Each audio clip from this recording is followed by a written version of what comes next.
All right, thank you all for coming. We're going to start things off here. Before we get to our work session, we do have one interview. Rachel Littlefield, if you're here, come on up. Interested in being interviewed and appointed to the Route 1 Stewardship Plan Development Committee? Yep. There's a button down the bottom on the right.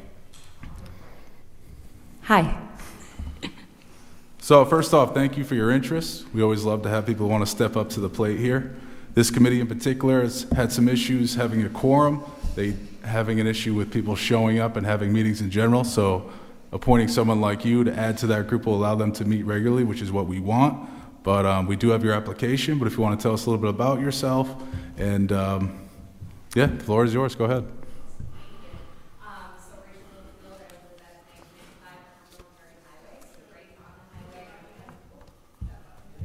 Goodness gracious, thank you. So my husband and I just built a house. We completed it about 2 years ago. 2 young children at home. I work at URI, so I'm a local through and through. And obviously, since building a home right on Route 1, I would love to be part of the committee that is, tasked with stewarding it. I also work, like I said, at URI in the donor relations and the foundation, and so part of my everyday job is stewardship and understanding what that means and looking at the plan as a cohesive, roadmap for what is going to happen with Route 1, and would love to be a part of that. So, Excellent. Any questions for Rachel up here? Hi, Rachel. How are you? Hi, Deb. I know a lot about you from your time at URI as well, but could you tell us a little bit about your leadership skills and how you work in a group? Because all your work in admissions kind of just convening people and organizing, because I think that's really where I hope we can get momentum there. Yeah, of course. So like Deb mentioned, at URI, I've served in admission for about 13 years. And so I've worked across campus with many different partners and stakeholders. And also understanding how to really move projects along is, something that I like to think that I'm good at. And also in different committees. So for leadership, I served on the Professional Staff Association, our union, our largest union, one of the largest unions on campus, on their executive committee. I've also served in a multitude of different professional development environments, and so looking forward to hopefully serving on this committee and working with members from not just right on Route 1, but from across the town in different committees. Excellent. Sounds like you have great experience and a lot to bring to the board, so that's good. Any other thoughts up here? I think you'd be a wonderful addition. I think this committee does need some membership to make it move along. It's important. The work that the stewardship committee will do will really, that's our gateway to the community, and it's a scenic road, and we want to keep it looking the way that I think the community wants it to look. So I'm excited to have you join. Awesome. Yes, me too, and thank you for your involvement and willingness to serve. It really makes a difference. Thank you. Thank you. Thank you, Rachel, and you should find out tonight. Okay. Thank you so much, all. Have a good... You don't need to stay. We'll probably be here till midnight. You don't need to stay. Good job. I like to say that we're going to be here till midnight so that when we're not, we're ahead. Okay. All right, next we have a work session with the School Building Committee. This time I'm going to invite up Building Committee Chair Kate Massanetti to give an introduction here. Kate, welcome. Hello, it's been a while since I've been in front of you. Kate Massanetti, School Committee and Chair of the School Building Committee. So the Sustainability Committee brought to our attention the Inflation Reduction Act for our schools, new federal funding for healthy, sustainable, cost-effective schools. They recommended a guest speaker who's an expert on the topic, and I wanted to make sure that they came to you because you're the town council and you're the ones who are going to be holding the bond for us, the $150 million. And so we have with us Sarah Ross, who's going to come up. She's going to do a quick presentation on different funding sources that can help with any sort of sustainability initiatives.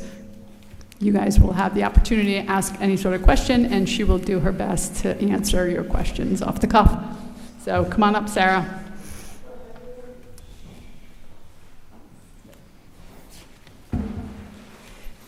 Good evening. Thank you, Council, for having me. Pleased to be here to speak with you about this funding source for your exciting new school building project. I'm with a nonprofit called Undaunted K-12. We help schools across the country contend with the effects of climate change on their buildings, and also help think about how to evolve their learning agenda to help prepare kids for the future. We do this through a variety of ways listed on the screen there. But the point is, we're not selling services to schools. We're a philanthropically funded nonprofit.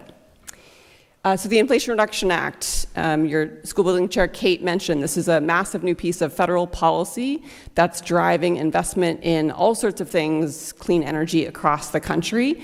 The article on the right there reminds us that a little known fact is it's actually driving dollars into our schools to make them more cost effective. It's doing this through a new mechanism that turns tax credits, which has historically been how this country has incentivized clean energy, into something that non-taxable entities, like municipalities, like our schools, can take advantage of. So it turns a tax credit into basically a reimbursement. It's like a mail order rebate. Think of it that way. So this is eligible for any clean energy equipment that you put into service after January 1st, 2023. So if you installed an EV charger, I think I parked at one down on your public lot. You know, if you had installed that after January 1, 2023, you can get money back for that. If you install solar on any of your town buildings, including your new school, you could get money back for that. It's not a grant, so we'll get into this a little more, but this is an exciting new feature in which the federal government is investing in clean energy in our communities. Let's see. So schools across the country are now taking advantage of this new federal funding source. We're tracking projects across the country, over 234 states, taking advantage of this new federal funding. You've got an example just over to the west of you, over in Manchester, Connecticut. They expect to get $2.1 million back on their school project because they installed some of these eligible technologies that I believe are under consideration for your school building also. You know, some of the comments from their municipal leadership, you know, we're going to create a substantial reduction in our debt issuance needed for the project because we're installing these eligible technologies. We're saving our town millions of dollars by applying for these IRS clean energy tax credits. It's contributing to our sustainability goals, but also to our financial sustainability. So kind of these municipal leaders sing the praises of taking advantage of this new opportunity. And you can see more on their kind of site on bonding to their investors for their bonds for their school project. They're kind of saying to investors, look how smart we are. We're defraying these costs and reducing our long-term operating costs for this building. You know, this is a good investment for you investors. You can check out that. So what's so special about these tax credits? A few things to note. They are non-competitive. This is not like many grants where you have a grant writer write up their best proposal, hope and pray, and maybe get some money. This is a non-competitive opportunity. So if you install these eligible clean energy technologies, you get the money. Very different than a grant. It's coming to you again as a cash reimbursement. So you will have to front the dollars, but then once you put this eligible equipment in service, it comes back to you. You have a 10-year horizon for many of the technologies. So this is something that we're talking about now for your school building, but you could be thinking about for all your municipal infrastructure. This building, a library, a police station, all of your municipal infrastructure can take advantage of these technologies and get reimbursement. And you have time to build a strategy to do that because it's on the books as law. And there's uncapped funding. So when Congress passed this, they didn't say up to $100 billion. It's uncapped. So as many clean energy projects as we install in this country, the IRS is on the hook to pay out as tax credits. If anyone's put solar on their roof, I know your school building chair has, she took advantage of a tax credit, and that's exactly how this tax credit has worked since 2008, unlimited funding. So again, when you combine all these four features, it really means that you all can think as leadership around how do we strategically take most advantage of these dollars at every opportunity, with your school being a prime example. You've got a few different technologies that are eligible. Heat pumps are eligible. This is a highly efficient way to heat and cool your buildings, solar on roofs, energy storage to store those clean electrons, electric vehicles. So this is, your school buses, but also your white fleet. Also you could get an electric mower to mow the football field. Those things are all eligible for reimbursement. And then your EV charging equipment to get those electrons into those electric vehicles. So for all these technologies, you have unlimited federal reimbursement available to you. So why would you want these things, right? Heat pumps, a highly efficient form of heating and cooling your buildings, the most efficient you can use. Solar energy, you can produce your own clean energy at low cost. Good reasons to have all of these technologies in your infrastructure, in your portfolio. In a school context, we talk about these technologies are doing several things. They're supporting student health and learning. We know that classrooms, when they're too warm, kids can't learn. So by having heat pumps and keeping it cool, kids can do better. Solar and other technologies are saving school budgets millions in operating costs. Things like energy storage can really improve the resilience of your buildings. Let's say the power goes out, you can still keep that school building operating if you have things like energy storage. And of course, when we think about sustainability, these are all clean technologies where you're not burning fossil fuels and contributing to climate pollution. So good for clean air. Talked about cooling, so I'll skip that, but this is one of the key pieces that's driving a lot of schools to take up these technologies. Okay, so let's get into dollars and cents, just to give you some sense of how meaningful these dollars are. These are two new school construction projects that are a little bit ahead of where you all are in this project. Both these schools, leaders there are thinking and looking hard at dollars and cents, and they looked at how much a more traditional, for example, gas boiler would cost, and then they looked at the clean option, the ground source heat pump that is supported by these tax credits, and with millions of dollars coming back from the federal government, they now found that the clean energy choice was actually the most affordable choice for the town to install. So these are millions of dollars that are at stake here and really driving folks to make this clean energy choice. These technologies are not only the most affordable to install, but because they are so efficient to operate, it's yielding savings over time. And so here you're seeing it's $8.6 million to install and operate the most efficient clean energy machine versus $12.9 million to install the code minimum kind of machine. So thinking about those dollars can go back into the classroom and again support the learning agenda. There are a few key provisions of the IRA to keep in mind when you do these projects. There are circumstances where you have to meet some labor standards around prevailing wage and apprenticeship. There are certain communities that will be eligible for extra dollars. That's not the case here, but just so you know, that's part of the policy. And then there are some situations where they're trying to drive domestic manufacturing, and so there are rules around domestic content. We can get into that in more detail, but just so you all have some awareness of, as with all pots of money, there are rules for the road. These are some of the key rules for the road. To give you a sense, again, of how much dollars these tax credits can be worth, it's based on how much you spend. So this is also a good inflation hedge. How much do you spend? What bonus credits might you qualify for? How did you pay for the project? There is an adjustment if you're using tax-exempt municipal bonds.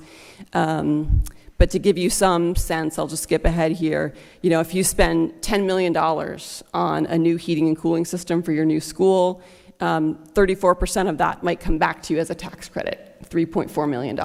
So again, a meaningful reduction in the cost. If you were to install solar, enough to power the whole school, that might cost you $2 million. You could get 30% or 25.5% back on that if you use tax-exempt debt. So these are meaningful dollars. This would not be an unreasonable set of dollars for example, if you installed all of these technologies at your new school, you could be looking at a $4 million reimbursement from the federal government. There's also credits for, we talked about vehicles, so just to give you some sense, if you bought a new electric school bus, $40,000 credit back, a new electric mower or a new white fleet, $7,500 back. So these are, again, substantial dollars. You can pair these with grants. So we talked about grants earlier. You can mesh these together. So here's an example of a district in Tennessee.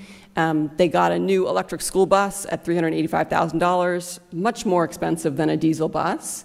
But they got some grants from the EPA that brought that down by $200,000, and then they can also mix that with this tax credit, and now we're kind of right within striking distance from a diesel option. So again, the relative price points of the more traditional technologies and these clean technologies is being radically changed by these tax credits.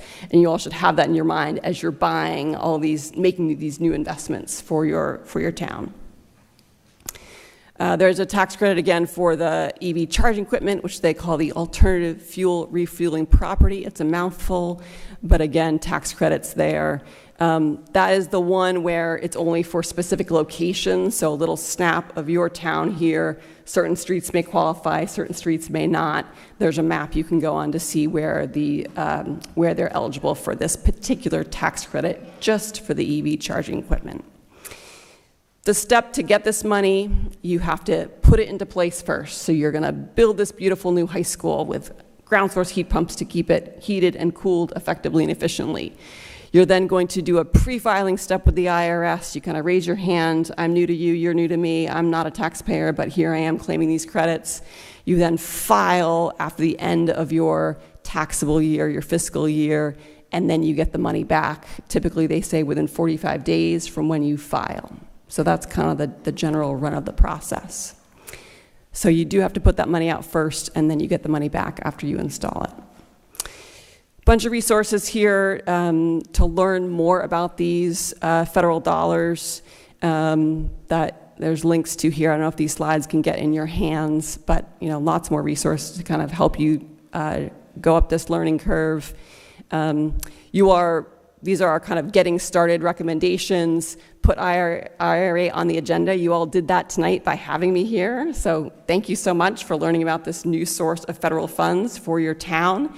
Our second recommendation is to claim credits for the work you already did. Again, I don't know when those EV chargers were installed, but there may be work that you all already did in this town for which you could now get a reimbursement. So kind of look over the investments you've made since January 1st, 2023. Align eligible projects that are currently underway. That's what we're talking about here with your high school project. Maybe there's a boiler replacement on number 4 that you have planned that you now want to reevaluate. And lastly, step back and think about your next 10 years of investment in your portfolio of buildings and bring this IRA lens to that work, because it could really reduce the costs to your taxpayers. And I think that is what I have for you. I'm happy to take your questions. Thank you, Sarah. Pleasure. Anyone have any questions? I'm interested in the geothermal pumps. Is that something that's covered under this? Yes, that is probably the most exciting opportunity for schools. So I'm so glad you asked about that, Councilwoman Alley. So geothermal, right? So we can heat our buildings, cool our buildings by stealing heat that already exists in the ground or in the air. Air source heat pumps, ground source heat pumps. Ground source heat pumps are highly efficient because the ground underneath us is already at 55 degrees. So we can just steal some of that heat. In the summer, we can reject heat into the ground and keep our buildings cool. The most efficient gas boiler might be 98% efficient. Ground source heat pumps, 300 to 600% efficient. Because again, they're not burning fuel to make heat, they're just moving heat that already exists in the ground or in the air, so much smarter. Ground source heat pumps have traditionally been very expensive, so they've been considered kind of the Rolls-Royce of HVAC systems. Again, if we go back to that slide, you'll see, they were the tallest bar chart there, right? So, hard for towns to defend making a big investment in an expensive machine, even if it is the most efficient and going to keep our classrooms nice and cool for students. But now these tax credits, they're now coming in as much more affordable. So, yeah, they are in Massachusetts, where I have come down to visit you all from. I've been tracking the cohorts of school projects that our MSBA, our School Building Authority, your equivalent of your SBA, is funding, and the vast majority are now doing ground source heat pumps because it's just a no-brainer. They are now the most affordable to install these tax credits, and they just, beat the competition in terms of operating costs. What else would you like to know about ground source heat pumps? I can talk about them all night. I'm very interested in ground source heat pumps and would love to listen to you talk about them all night, but we do have, I think, some other things. Okay. But thank you. Good. Part of the Inflation Reduction Act also sets aside $1 billion for coastal cities and towns to develop climate change resiliency. Do you have any experience with sort of leveraging or double dipping with the schools? You can absolutely double dip, yes. So maybe some of that coastal resilience money is used to build a plan for enhancing the resilience of all your town infrastructure, thinking about flooding, whatever the particular conditions are that you all face. But yes, you can absolutely, mix and mash these dollars up. The example I showed of the buses and the grants, the only rule with mixing and matching these dollars is that you can't make money on the deal. So for example, if the EPA was giving this school district in Tennessee $385,000 per bus, in other words, fully funding the bus, you couldn't also go ask the IRS for a $40,000 tax credit. They kind of cap it at your total out-of-pocket costs. So no excess benefit. But you can absolutely think, and I think that's really smart to think about, how do we pay? The IRA is a massive piece of legislation with lots of pots of money. How do we use them to kind of, as a multiplier, to leverage them? How do we do some planning over here so we figure out how many of these clean energy machines we can get into all the spots to pull down all the dollars? I think that's exactly how I would be thinking about it. Thank you. Go ahead. So I just, your examples are, I'm looking at your website where it says where we work, and so Yes. you're deeply involved in Massachusetts and Yes. California. Yes. Interesting, like the coasts, opposite ends of the country. And it says that you're in awareness building in Rhode Island, but are you working on any projects in Rhode Island right now? There are some schools under construction. Yeah, so I am in contact with the mechanical engineers that are working on the Bristol Warren project, and I know they're also carrying geothermal as an alternate in that project and very much want to continue to explore that, again, because of these dollars. I had several conversations with folks in Greenwich about some of their work with their school. So it's been kind of ad hoc conversations like that. Okay. And it's not limited to new construction, correct? So if we were No. going to do solar on an existing elementary school or whatever, or anything like that, there's no Correct. restrictions on that. No, this policy sees a clean energy machine put into service. It doesn't matter if it's on a new building, an old building, it kind of has blinders to the rest of the context. It just says, you put a new clean energy machine into service, you get a tax credit. Mm-hmm. So, and then I'm just curious, Undaunted K-12, what is your angle in all of this? It's almost like you're a too good to be true company, so. Well, the policy is too good to be true. No, so we're a nonprofit. We're philanthropically funded. Okay. I've been working in the clean energy space since about 2011. Before this, I was running a solar finance company, so I helped finance solar for people's roofs. Okay. I got passionate about that because I put solar on my own roof and got to see what a great financial investment it was, but there wasn't consumer-friendly financing for that, so I started that company, ran that for 8 years. My co-founder, Jonathan, is out in California, so that's why we have Massachusetts and California too. And he's been an educator of several decades and was seeing how extreme heat and climate change was affecting the young people. In California, they're very much on the front lines, right? So during COVID, they couldn't have kids inside because of COVID. They couldn't have kids outside because of wildfire smoke. They're really on the front lines. And so he was seeing his 3 decades of work trying to support educational equity being undermined by climate change and decided that he needed to do something about it. So we got together and started Undaunted to try and really activate our schools in this work because we think they're critical actors in building a sustainable future. And we think we owe it to our kids to help teach them and model for them what they can do and how they can build and be part of a clean energy economy that we're building in this country. Okay, and then I know everybody knows the election is about 50 days away, and should anything change, I'm worried that an executive order could rescind some of this, so. It's a great question. I hear it every single time I do this presentation. Some smart person asked that question, so I'm so glad you did. So this is law, right? Which means an executive order can't just undo a law. It's on the books. It is the law of the land, right? And it goes out for years, as we talked about. That doesn't, like, laws can be changed, but, you know, you all have a sense of how hard it is to change law. You know, if you've heard of this thing called Obamacare, we know how hard it is to change laws. Not impossible, and there's certainly, I don't have a crystal ball. But what I will say is that these tax credits, again, have been around since 2008. I built my last business around them, around solar finance.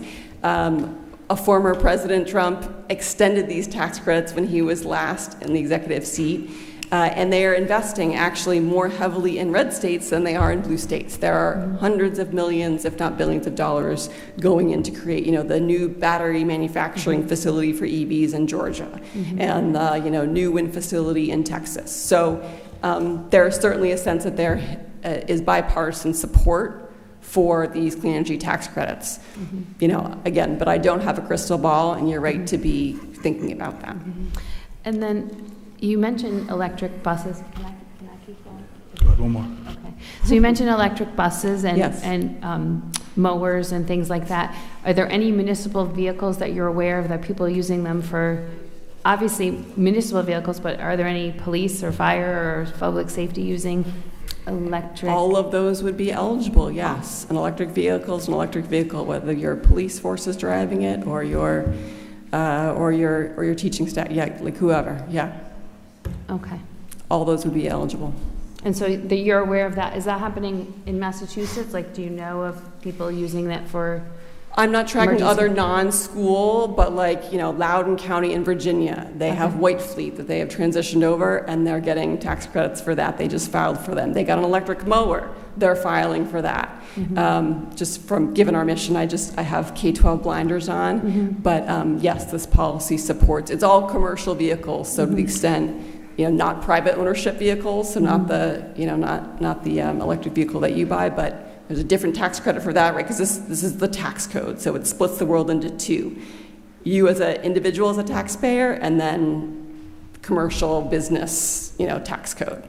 So this all sits in the commercial tax code, and now municipalities can participate through this new mechanism. Thank you. Thank you very much. Pleasure. Appreciate. Yeah. So, Sarah, our fiscal year ended June 30th, 2024. Great. We're right now about 3 months after year end. You discussed that you need to make a filing with the IRS 4 to 5 months after fiscal year end. Sounds like we're potentially eligible to make a filing for the last fiscal year that ended a few months ago?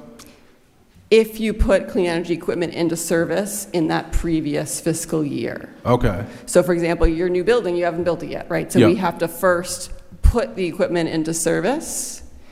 Whatever fiscal year that falls within, and then, you know, you kind of progress from there. So from a fiscal standpoint, it makes sense to review all investments that we put into service in the last fiscal year and make a filing with the IRS to try to claim any amounts we can get a tax credit for in the form of a cash reimbursement? 110%. Great, all right. And so anything, not just your previous fiscal year, but anything going back to January 1st, 2023. So there's a mechanism where you can kind of claim that basically the last 6 months of your previous fiscal year, right? Because this new payment mechanism called direct pay is in effect for January 1st, 2023 on. So basically the last 6 months of that fiscal year you could claim, and then your whole past previous fiscal year that just ended in June 30th. Okay, Does that so make the sense? filing that we can make in the next month or so can begin in the period January 1, 2023 through fiscal year end 6/30/2024? Correct. Okay.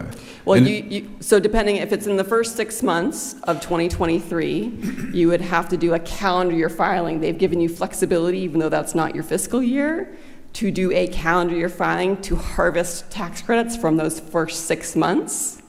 So I'm happy to speak with staff about some of the intricacies here and make recommendations to accountancies like Clifton Larson Anderson or others that are doing this work. See, like Allen, Clifton Larson Allen. That was the firm that was on the slides. They're the ones that did the analysis for Bowers Elementary. They're one of many firms that is helping municipalities file for these tax credits.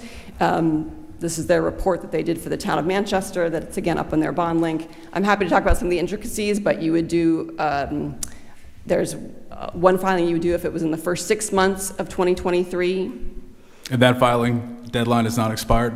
Has not expired. November 15th, you would have to really get So November going. 15, 2024. Yeah, there's a first step. Remember, there's a pre-filing, and the IRS has just like kind of issued a last call to say, geez, guys, if you haven't got your pre-filing in, you know, it's beyond time. They really wanted you to do that 120 days before your filing deadline of November 15th. So that would have been July. So you would be behind. You can still get on it.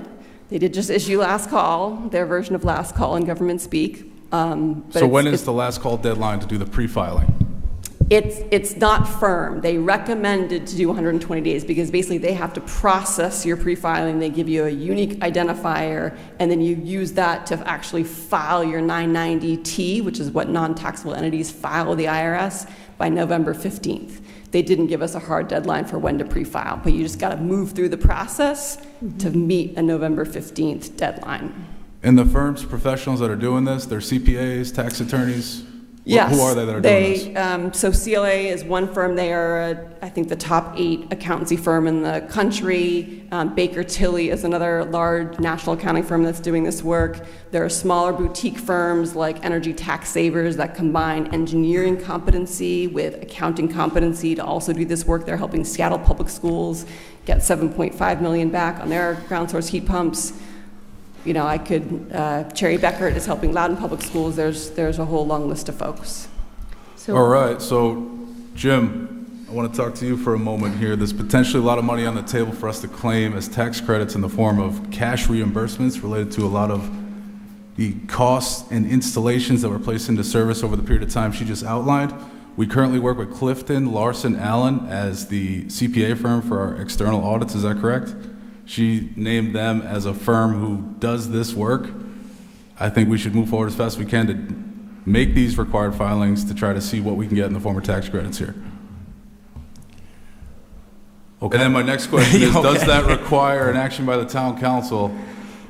Because I'd like to bypass that if possible to make sure we just move forward with it and not wait till the next meeting. So we did a little preemptive discussion amongst the crew here that what do we do if the council really wants to support this? So we're going to loop in Chris Spiegel, who's here. You know, the school building committee will be talking about it at our meeting Thursday, and we'll, No, Jim, I'm not talking about the high school project. I'm talking about all expenditures and things installed that were placed into service since January 1, 2023 through 6/30/2024 that's potentially eligible for a tax credit in the form of a cash reimbursement. Okay. Through the tax filings that she's outlined here. all right. So what do you? So my question Your question is, is, how much did we the do? What can we council- get reimbursed? The council has an interest in trying to identify all eligible costs Yeah. to put into this tax filing to potentially get the tax credits, but we have a deadline of November 15th to make the filing. We also have to make pre-filings prior to that. Clifton Larson Allen, our CPA firm, who does our external audits yearly, deals with this on their tax side. We have an interest in moving forward this to try to get what we can and not leave things on the table here. Okay. So my question is, does that require an action from the council? I'd rather not wait till the next town council meeting to authorize this. Mike, you can answer that part, because This is on our agenda for discussion. It's appropriate to refer this to the administration to coordinate with our accountants and auditors to do the filings necessary. All right, let's do it.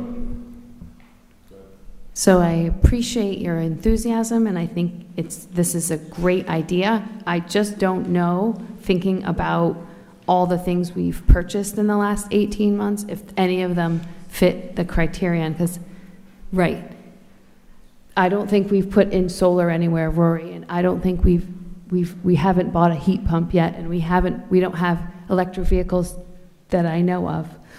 Oh, you're looking at the HVAC? I mean, we have a $100 million budget approximately. We might as well review everything, hire a CPA firm Right. to find all eligible costs, and then make the filing by the deadline. Right. I see this as a great opportunity.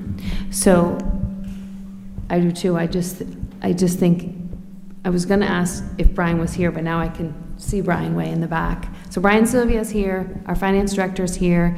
He'd probably be the one to review purchases and consult with the accounting firm to see if anything's eligible. And there's only about 45 days to that deadline, so there's a lot there. I don't know if, Go ahead. To streamline the time, is there a minimum energy efficiency on the units? So I do want to note it's ground source heat pumps, not air source. I have an asterisk there, so I'm seeing you point to those. I don't know if those are connected to ground source system here or not. Yeah. There is no efficiency requirement with the heat pumps, no. Okay. Would the testing to see if we're able to use geothermal, would that qualify for a rebate? That's a great question for folks like CLA. So if you look, and I just saw this last night as I was preparing for this presentation to you all. What's so useful about this report that CLA produced for the town of Manchester is they have, detailed line items for eligible cost, non-eligible cost, eligible cost, non-eligible. So I will scour this and I will look to see if the cost for their test wells is in the eligible cost basis. Knowing what I know about this policy, my hunch would be yes, but I'm not an accountant. I don't want to speak out over my professional credentials. This is exactly why you hire folks like CLA, because they do what's called a cost segregation. They say that's eligible, that's not, that's eligible, that's in the basis, that's not. And they try and maximize your cost basis so that you're taking 30% of the biggest number they can justify for you. But my gut is that the test wells would be an eligible cost against which you could get reimbursement, but only if it proceeds, right, to an actual installation, right? Test wells that don't go anywhere. That's a good point. Thank you. Pleasure. All right, any other thoughts up here? I certainly have interest in moving forward with this. This is a tight deadline here, but I think if we can get any yield, any cash reimbursement in excess of the cost we pay the CPAs to do it, it makes sense. So I think it's worth pursuing. So, any other thoughts? Go ahead. Just to add one thought to that, it may be that it's just a few EV chargers. What I have experienced is that it is good for municipalities to develop this muscle when it's small dollars. It may not be, life-changing dollars, but to go through this process once and to kind of develop the relationships with CLA or whoever you might hire, to have your folks kind of understand what it means to go through this process means when big dollars are on the line, a ground source heat pump and solar and some electric buses and whatever other exciting things you all want to do, you've got at least one experience under your belt. So I think it's a great impulse. You may not have a lot there. Maybe it's a few EV chargers, but it's good experience to get under your belt. You got 10 years to do this. Get smarter on it faster rather than later. Given the fact that you not only are talking about a deadline in 45 days, but the uncertainty of what may happen with the election, I'd like to actually make a motion to authorize and direct the town manager and staff to at least review what we've done, and if we are eligible to put it in, because if we have it in by the deadline and the election goes an unfortunate way, you may get some advantage out of having already had it in. So Mark Russo's the facilities director, and I conversed with him briefly while you were talking about this. So most of the stuff that we've put in like these, we have gotten reimbursement already. So we would have to check and I'll meet with him and go over everything that we've done in that time frame and see if there's anything we missed and inquire about that. All right, we have a motion. Basically, you're talking about ground source heat pumps, solar, charging stations, and batteries, storage. Yes. Those four things, if you haven't done any of those. 5 things. They're up there on your screen for you. Well, heat pumps are the water source. Yeah, ground source, solar, energy storage, EVs, and 5. EV charging, yep. That should speed things up for you, Jim. this is a work session and not a meeting, so I'm not quite sure. Our legal counsel just gave us advice that we can take a vote on this. We've identified our reasons why, because it's a tight deadline. So No, I'm not you saying don't have to that. vote in favor of it. Again, you don't need to tell anybody how to vote. I just don't know why we just can't direct the staff. I didn't know it had to be formally as a motion because it's not an official meeting. So I'm just trying to ascertain if we just need to say, this is a wonderful idea, Brian is here, Jim is here, let them explore it. They explore lots of things and come back to us with information with or without a vote. So just curious why the formality of the vote. It is up to the council whether or not you want to take formal action. Typically, the council only acts through a formal motion. So if you want to take that vote, you can take it. If not, the administration can get the sense of the council. Yeah, either way.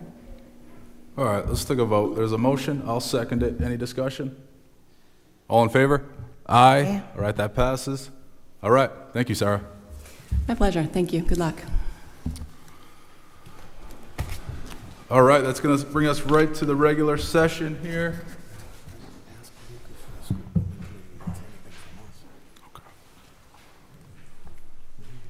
All right.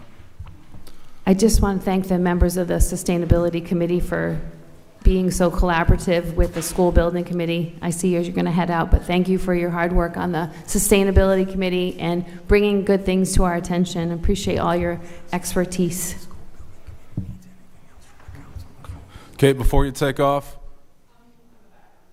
does the School Building Committee need to discuss anything else with the council? All right, thank you. All right, we're now going to start the regular session.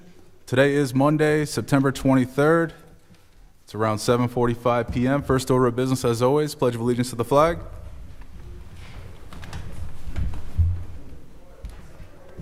I pledge allegiance to the flag of the United States of America and to the republic for which it stands, one nation, under God, indivisible, with liberty and justice for all.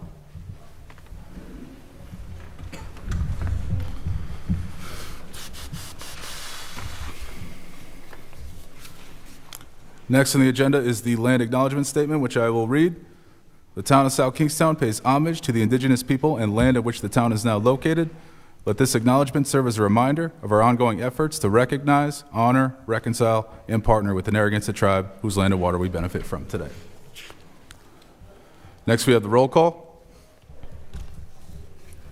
Council President McEntee, Here. Council Vice President Marin, Here. Councilmember Bergner, Here. Councilmember Alley, Here. Councilmember Sweet. Here. All members are present. Thank you. It's going to bring us to item 4, the consent agenda. Motion to approve item 4. Do you want me to say A, B, C? D, No, E, that's F, G? okay. That's okay. Second. All right, we have a motion and a second. Any discussion? All in favor? Aye. All right, that passes. All right, at this time, I'm going to bring up new business item 6O, a resolution adopting a citation recognizing Larry Fish for his service to the South Kingstown Economic Development Committee as requested by Councilmember Mike Marin. Larry Fish, come on up.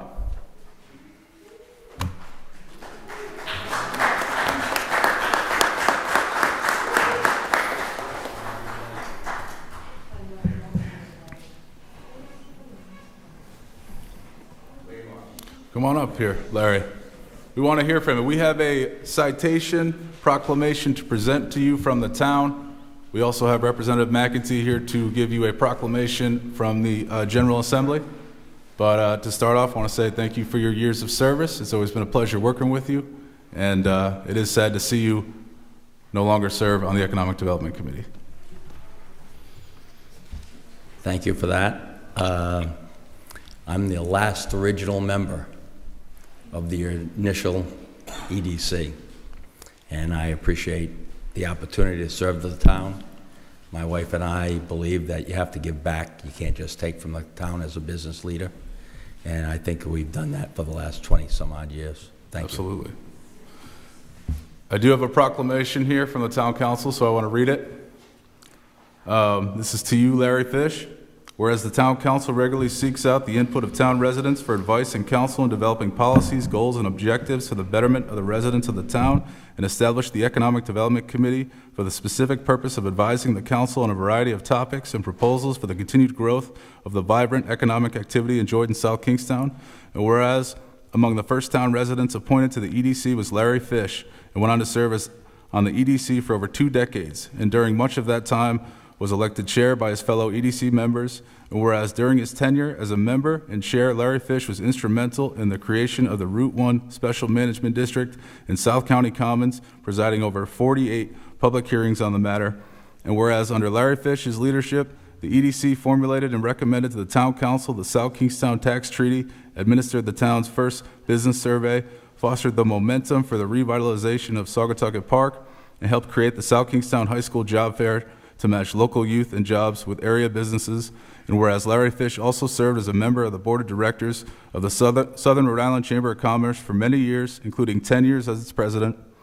And whereas Larry Fish has also been a vital and successful member of the South Kingstown and Washington County business community as owner of Pier Cleaners, growing it from 1 location with 6 employees to 4 locations with over 50 employees, and as the general manager of the Wakefield Mall for over 35 years, identifying tenant businesses for location there and making the annual arrival of Santa Claus by helicopter a town must-see event for generations of South Kingstown children.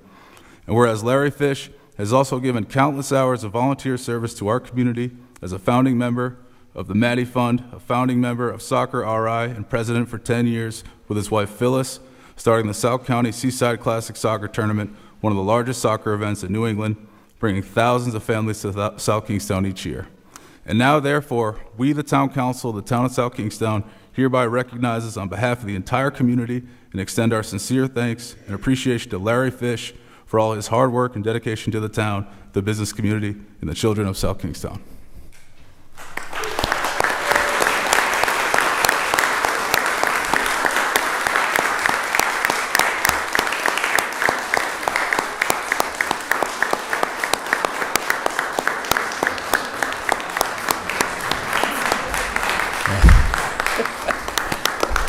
Thank you. Thank you, and I'd like to thank the existing members of the EDC, and there's a few former members of the EDC as well that are here tonight. Thank you very much for coming. And Larry, I do have a citation to give to you to take home, and Rep. McEntee is here to provide a proclamation from the General Assembly to you.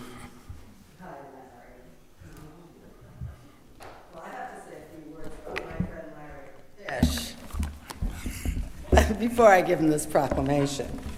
We're here tonight to celebrate him and honor him for all his years of service. 30 years. You're actually leaving? I don't believe it. You're not. I am. I am. Well, I want to thank you so much for all you've done for South Kingstown. And you were here when I was here. And, you know, when you were in the EDC, sometimes you were extremely frustrated with us. And other times, we got the job done, right? So it takes a village, as you know. But on top of that, as we all know, he's president and owner of Pier Cleaners. He keeps me ironed and clean. My pants that go with the suit, I spilled some ink on it today when I was writing too much, so you're going to get those tomorrow.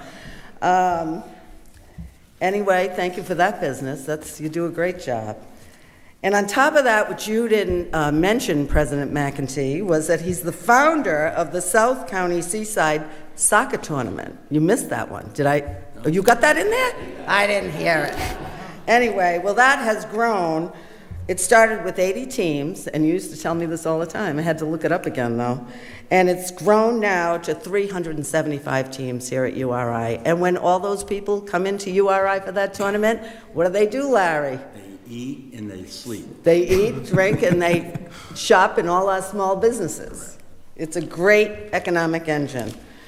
So, and you mentioned everything he does for the chamber and all he's done over the years, president and member.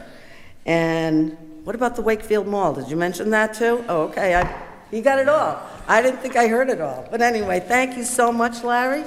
You're much appreciated. And with that, I have a citation from the state of Rhode Island. Be it hereby known to all that the Rhode Island House of Representatives hereby offers its sincerest congratulations to Larry Fish in recognition of your 30 years of outstanding and dedicated service to the people of the town of South Kingstown, Rhode Island, as the member of the Economic Development Committee.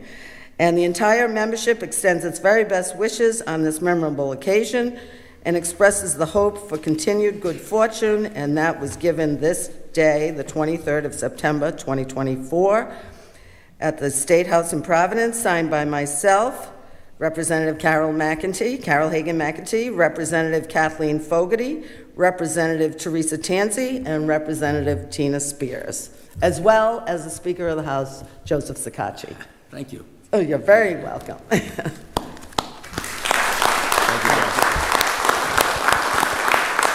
Good luck. Thank you very much. Thank you, Larry. And this is yours to take home? I thought you were here to reapply.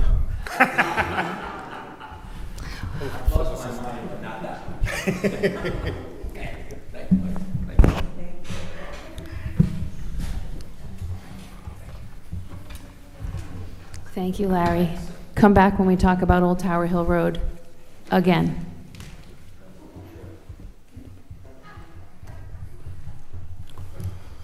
All right, we're now going to move to 5 licenses. We're going to take A and B together here. A is a resolution continued from September 9, 2024, granting a temporary mass gathering permit to Extreme Airsoft and Peacedale Neighborhood Revitalization of Wakefield to conduct the annual EA Fest block party on Sunday, September 29, 2024, from 12 p.m. to 4 p.m. And B is a resolution granting a Class F 19-hour beverage license to Peacedale Neighborhood Revitalization, Inc. of Wakefield for the EA Fest block party event to be held on Sunday, September 29, 2024, from 12 p.m. to 4 p.m. Application by Danielle Martin. Danielle, welcome. Hello. I'd like to start off by apologizing for missing the last meeting. My schedule just wasn't working that week. So, yeah, I guess the first one is the block party, the temporary mass gathering permit. I hope to have over 500 people, so it's really just a formality. We'll have food trucks, inflatables, a car show. Take It to the Bridge is playing. We've got goats and bunnies and art vendors. A couple other things in the works still, last minute. Nice. Yeah. Awesome. You guys got a website, or how you going about telling people? Yeah, so we have yard signs out and flyers, Facebook event. The block party is actually a part of a 3-day event that Extreme throws for our anniversary. This year is our 15-year. So we have a lot of information on our website about the whole weekend, but specifically the block party as well. Nice. And you guys do this annually. It's always a big turnout, right? Yes, it is. Nice. It grows each year. All right. Any questions for Danielle? Go ahead. Were you able to get the yard signs that you had go missing returned? No, not Okay. yet. So, okay. Somebody who works in the state garage said he would look for me tomorrow. Okay. I'm sorry that they were taken. It's a bad timing coincidence, I guess. But we got a few out anyway. Any other questions for Danielle? All right. Well, I'm sure it's going to be a good one. I look forward to it this upcoming Sunday. Do I hear a motion on this? Motion to approve site items 5A. Second. All right. We got a motion and a second. Any discussion? All in favor? Aye. All right. That passes. Now we got item Thank B you. here. Yes, part of the block party would be a bar. So we go through the nonprofit Peacedale Neighborhood Revitalization. It's just part of the fundraising and covering the cost to throw this event. So we source donations and bulk ordering alcohol and get volunteers to serve, tip certified, all of that. And it just helps pay for the event and hopefully go towards the scholarship, which is the primary fundraising effort at this event. All right. Do I hear a motion on item B? Motion to approve item 5B. Second. We have a motion and a second. Any discussion? All in favor? Aye. All right, that passes. Good luck, All right. Danielle. Thank you. Hope to see you all Sunday. It's going to move us to item C, a resolution granting a temporary mass gathering permit to Sons of Liberty Spirits Company of Wakefield to conduct the annual Fall Arts and Eats on October 20, 2024, from 12 p.m. to 6 p.m. Application by Brian Ricard. Brian? It's all right. Come on up. Hello, how are you? I'm Paul Baptista. I think he had informed the council that I would be here taking his steed. All right. So tell us about the event. October 20th. It's our Arts Needs Fest with Field of Artisans and PVD food trucks. It's an annual party that we throw, and I'm here to, I don't know, like this is my first time. You tell me what to do. Well, we know of the event. You know, you do it annually. But if you want to just sort of market it, tell us about it. How many people you expect? How much fun you anticipate will be had? I'd say it's about an 8 out of 10. Should be a good time. Some good music, Crossroad Blues, local blues band. We'll have a special drink menu, lots of artists selling their wares. Yeah, it's usually a good time. Nice. Yeah. Any questions? I've been to Oktoberfest and I've been to the holiday Field of Artisans event. So just curious about how are you going to manage all the parking and all, where is everyone going to be parking? And yep, we have designated parking. We have a shuttle going to the elementary school, Peacedale Elementary School. Okay. There's an on-site police detail. Fire department is on call, and there's a crowd certified manager, myself. Okay. So if the parking lot's full, they'll be directed to go down a little bit farther to Peacedale and then shuttle up? We have a shuttle that's running between the two locations for the guests. So is anyone parking in the parking lot? Yes. So once it's full, you'll just there'll be someone out there directing people to go down to the... Correct. There'll be proper signage and staff on site. Perfect. Thank you. All right. Any other questions? Do I hear a motion? Motion to approve item 6C. Second. It's 5C. 5C. We have a motion and a second. Any discussion? All in favor? Aye. All right, that passes. Good luck. Thank you. Appreciate your time. All right, it's going to bring us to item D, a resolution granting a temporary mass gathering permit to Contemporary Theater Company of Main Street, Wakefield, to conduct the annual Wakefield Oktoberfest on Saturday, October 12, 2024, rain date of October 19, 2024, from 12 p.m. to 11 p.m., subject to certificate of liability insurance and an indemnification form, application by Chris Simpson. You Chris don't have Chris tonight, yeah. My name is Maggie Cady. I am the general manager at the Contemporary Theater Company. We are very excited for Oktoberfest. This will be, I don't even know how many years now, 6 years I think now. I think it started in 2016. And it's a great day. We closed down the street between Robinson Street and Kenyon Ave, and we have artisan vendors out there. We have 3 stages for music, and we just have a great time. We got food, we got drinks, we got everything you need for a fun day. Nice. All right, Columbus Day weekend, yeah? Yeah, yep. So it'll be the 12th. We are crossing our fingers. The last couple of years, we have had rainy days, and we have had to push it. But somehow, we have managed to squeak out a nice day in October every year. We are really hoping that we just get it on the 12th this year, in and out. But if not, then we have things lined up. We'll be able to do the 19th the following week. Nice. All right. Any questions? Well, it is a good one, so we're looking forward to it as always. Great, yeah. If anybody wants to volunteer to work the door, I'll send out some feelers, but we always appreciate volunteers. And one way or another, we would love to see everyone there. Definitely. All right, do I hear a motion? Motion to approve item 5D. Second. All right, we have a motion and a second. Any discussion? All in favor? Aye. All right, that passes. Thank you so much. Have a wonderful evening. Thank you.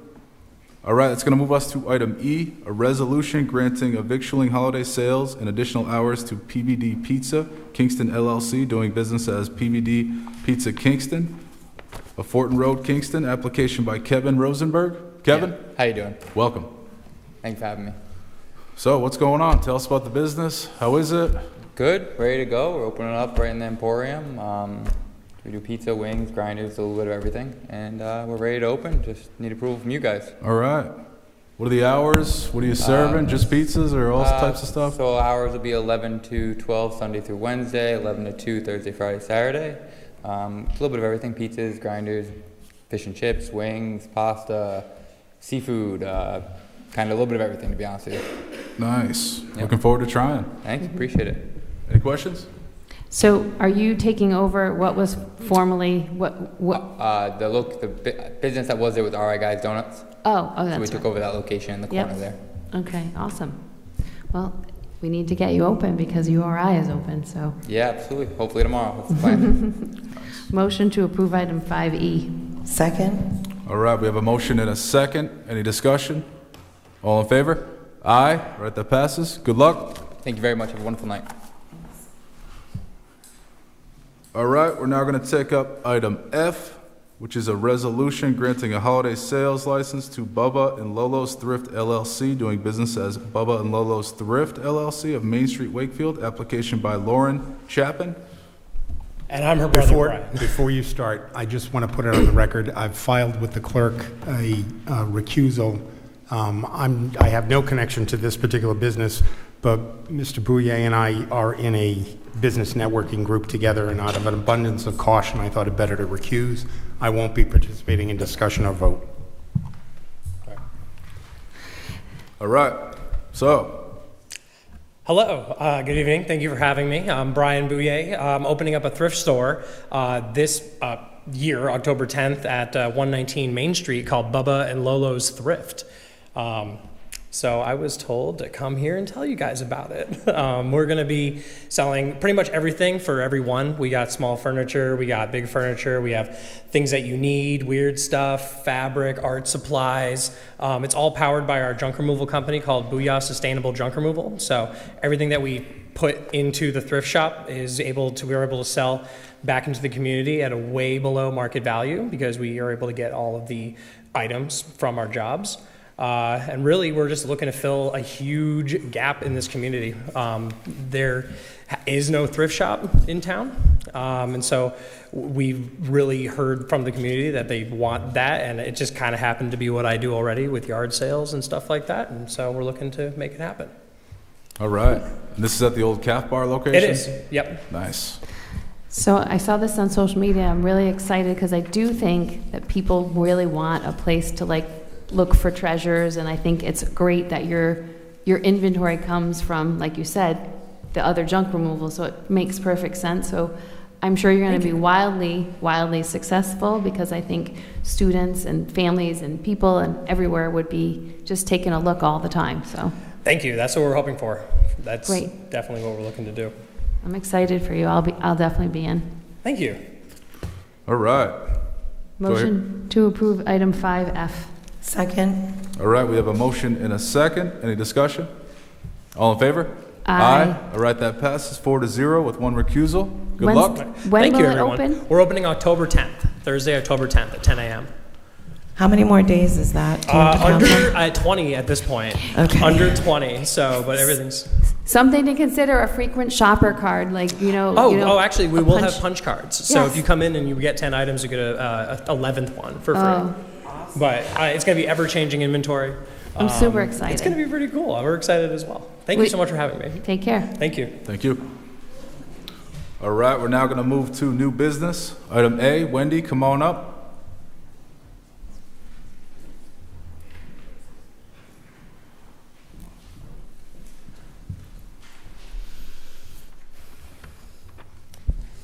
Good evening, Wendy Duart, Town Assessor.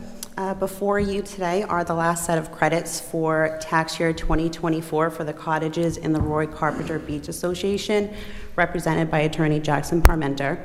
Per Town Council approval this past May, we entered into a settlement agreement with this group. The judgment calls for splitting the difference between two assessment codes used for the 2021 revaluation for a period of 6 years. This is the last settlement abatements for year 3.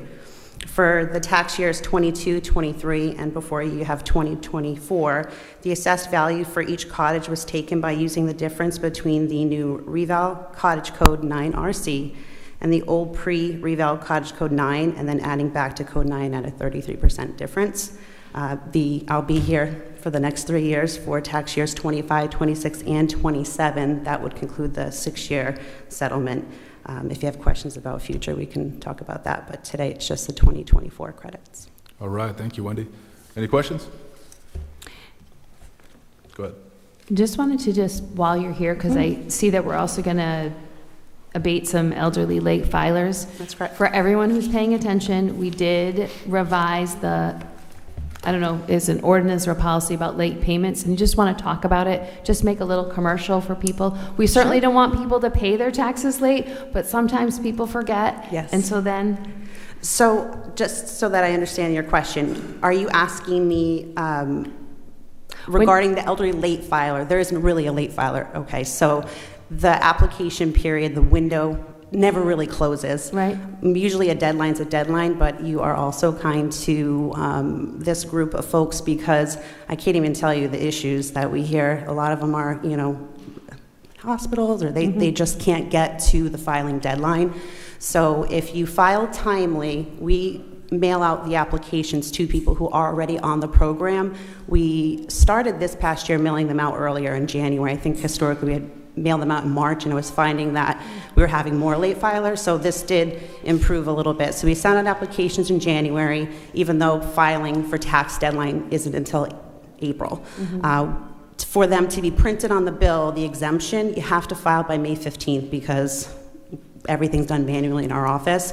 So as long as you file timely by May 15th, it's on your bill. Now, elderly late filers mean they get their bill and they go, oh no, I forgot, or I was predisposed.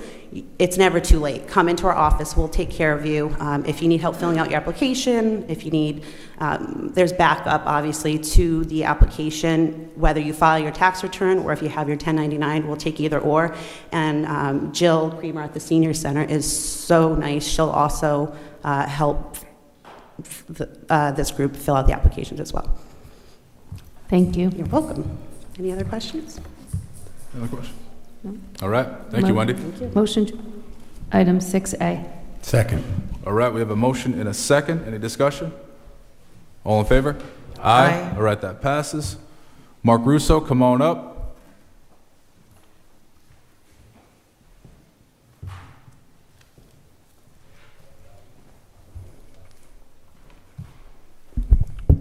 Good evening.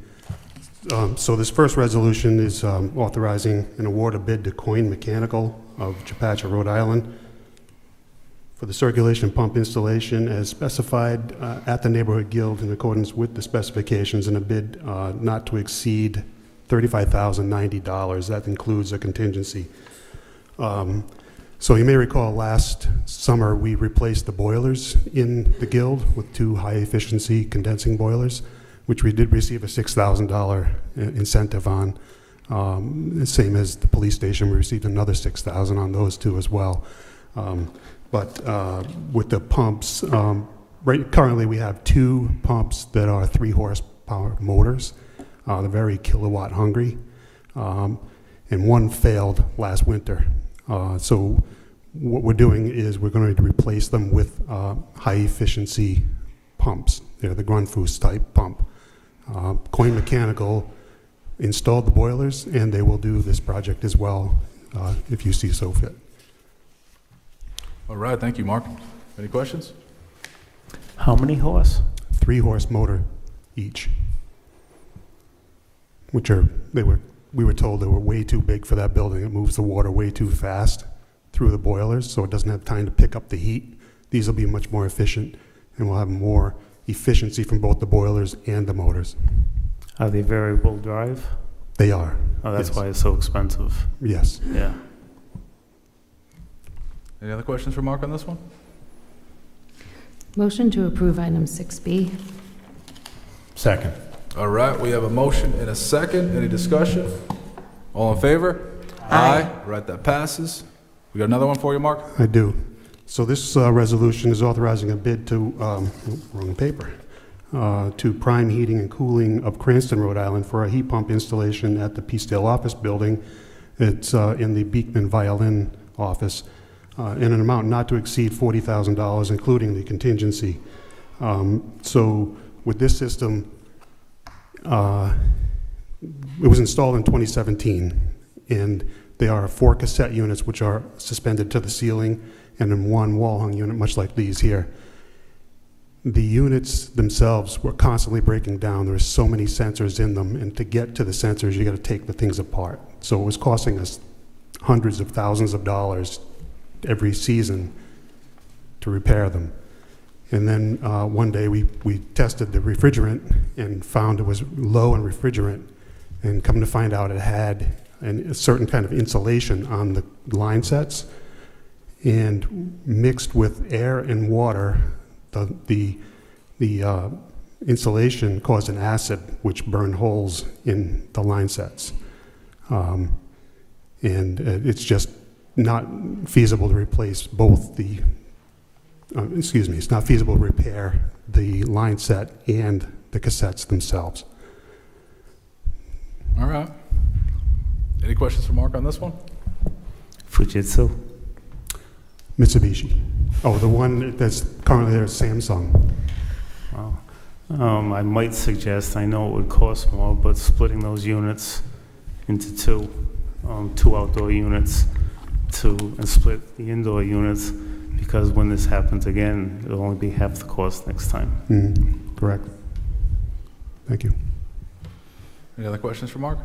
Greg, I appreciate all your insider trading on these things, because I have no idea about heating and cooling, so thank you. Well, I just see him nodding and, so. He knows what he's talking Yeah, about. I've known Greg for 40 years, so I know. Motion to approve item 6C. Second. All right, we have a motion and a second. Any discussion? All in favor? Aye. Aye. Right, that passes. Thank you, Mark. Thank you. Rich Burbernay, come on up. Good evening. There were so many block parties going on, perhaps the wastewater treatment plant would be a place where we could. But before that, if you remember last meeting, I was here for a rebid. The first item, item D, is to rescind the bid to Zion for that chemical, the sodium chloride. All right.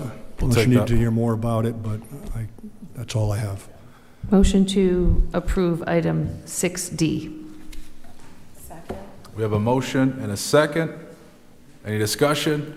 Rich, one question for you. We Please. already took up and approved the contract that sort of replaces the one we had already approved previously. Am I correct on that? That's correct.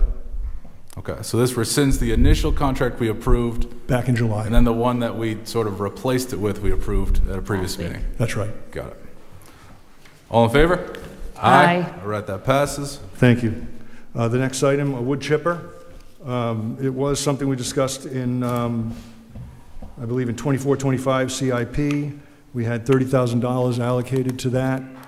We'd like to apply another $39,899 from the Highway Capital Equipment Reserve.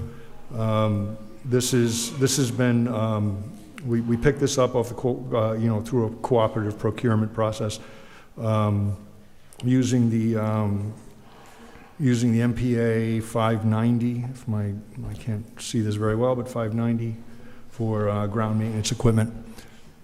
So. All right. We have, let me, a little bit more background. We have 2 chippers presently that we deploy during storms most often. We are running one on a regular basis. We want to rotate this one into the 3. We're going to keep the 3. And that way, that when we have a larger storm event, we can actually run 3 crews rather than just 2. That's the purpose of this. All right. Any questions for Rich? Perhaps the answer is no, but is an electric version available? Just asking based on prior information. I don't know the answer to that, but there may be. No, I don't know the answer to that. I don't know the answer to that. I don't want to. This is a great idea. I just bring it up so maybe we should be looking, if we know that we can, every time we look at a piece of equipment, we should weigh the costs and benefits of getting it in electric. Sorry, Greg, I'm sure you probably hate this, right? You don't like electric things like that. Yeah, I don't think it would have the power, but we should sort of be mindful and look to think if we can scoop up some tax credits from this. I'll tell you what, I will have an answer to that question the next time. Sure. But right now, something I do worry about a lot is that when we're out doing storm damage, I mean, it can be days of operation, and to the downtime. Now you really don't have 3 out there. You may have 1 or 2 out there. That would be my only concern. We have that problem with trucks. we'd have to have double the fleet in order to have, at this point. That could change over time. But Right. I'll tell you, I'll have an answer to that, to this type of equipment next time. If there are options like that, I can at least show you that. I think it would be good just to have the information so we would make an educated decision. I think this is great. I think didn't we buy the stump grinder a couple weeks back? Yes. So like, this is all part of like a very proactive, like, respond to things and take care of things. So I appreciate this. It is, yeah. Yeah, Rich, really for all purchases of equipment going forward, maybe we could, you and your staff could potentially look into finding or identifying eligible costs that could fit into the Inflation Reduction Act such that we could get reimbursements through tax credits as explained tonight. But Yeah, only if it look at that. allows you to manage your department effectively, not if this is going to make you go outside of that. So sort of a balance here.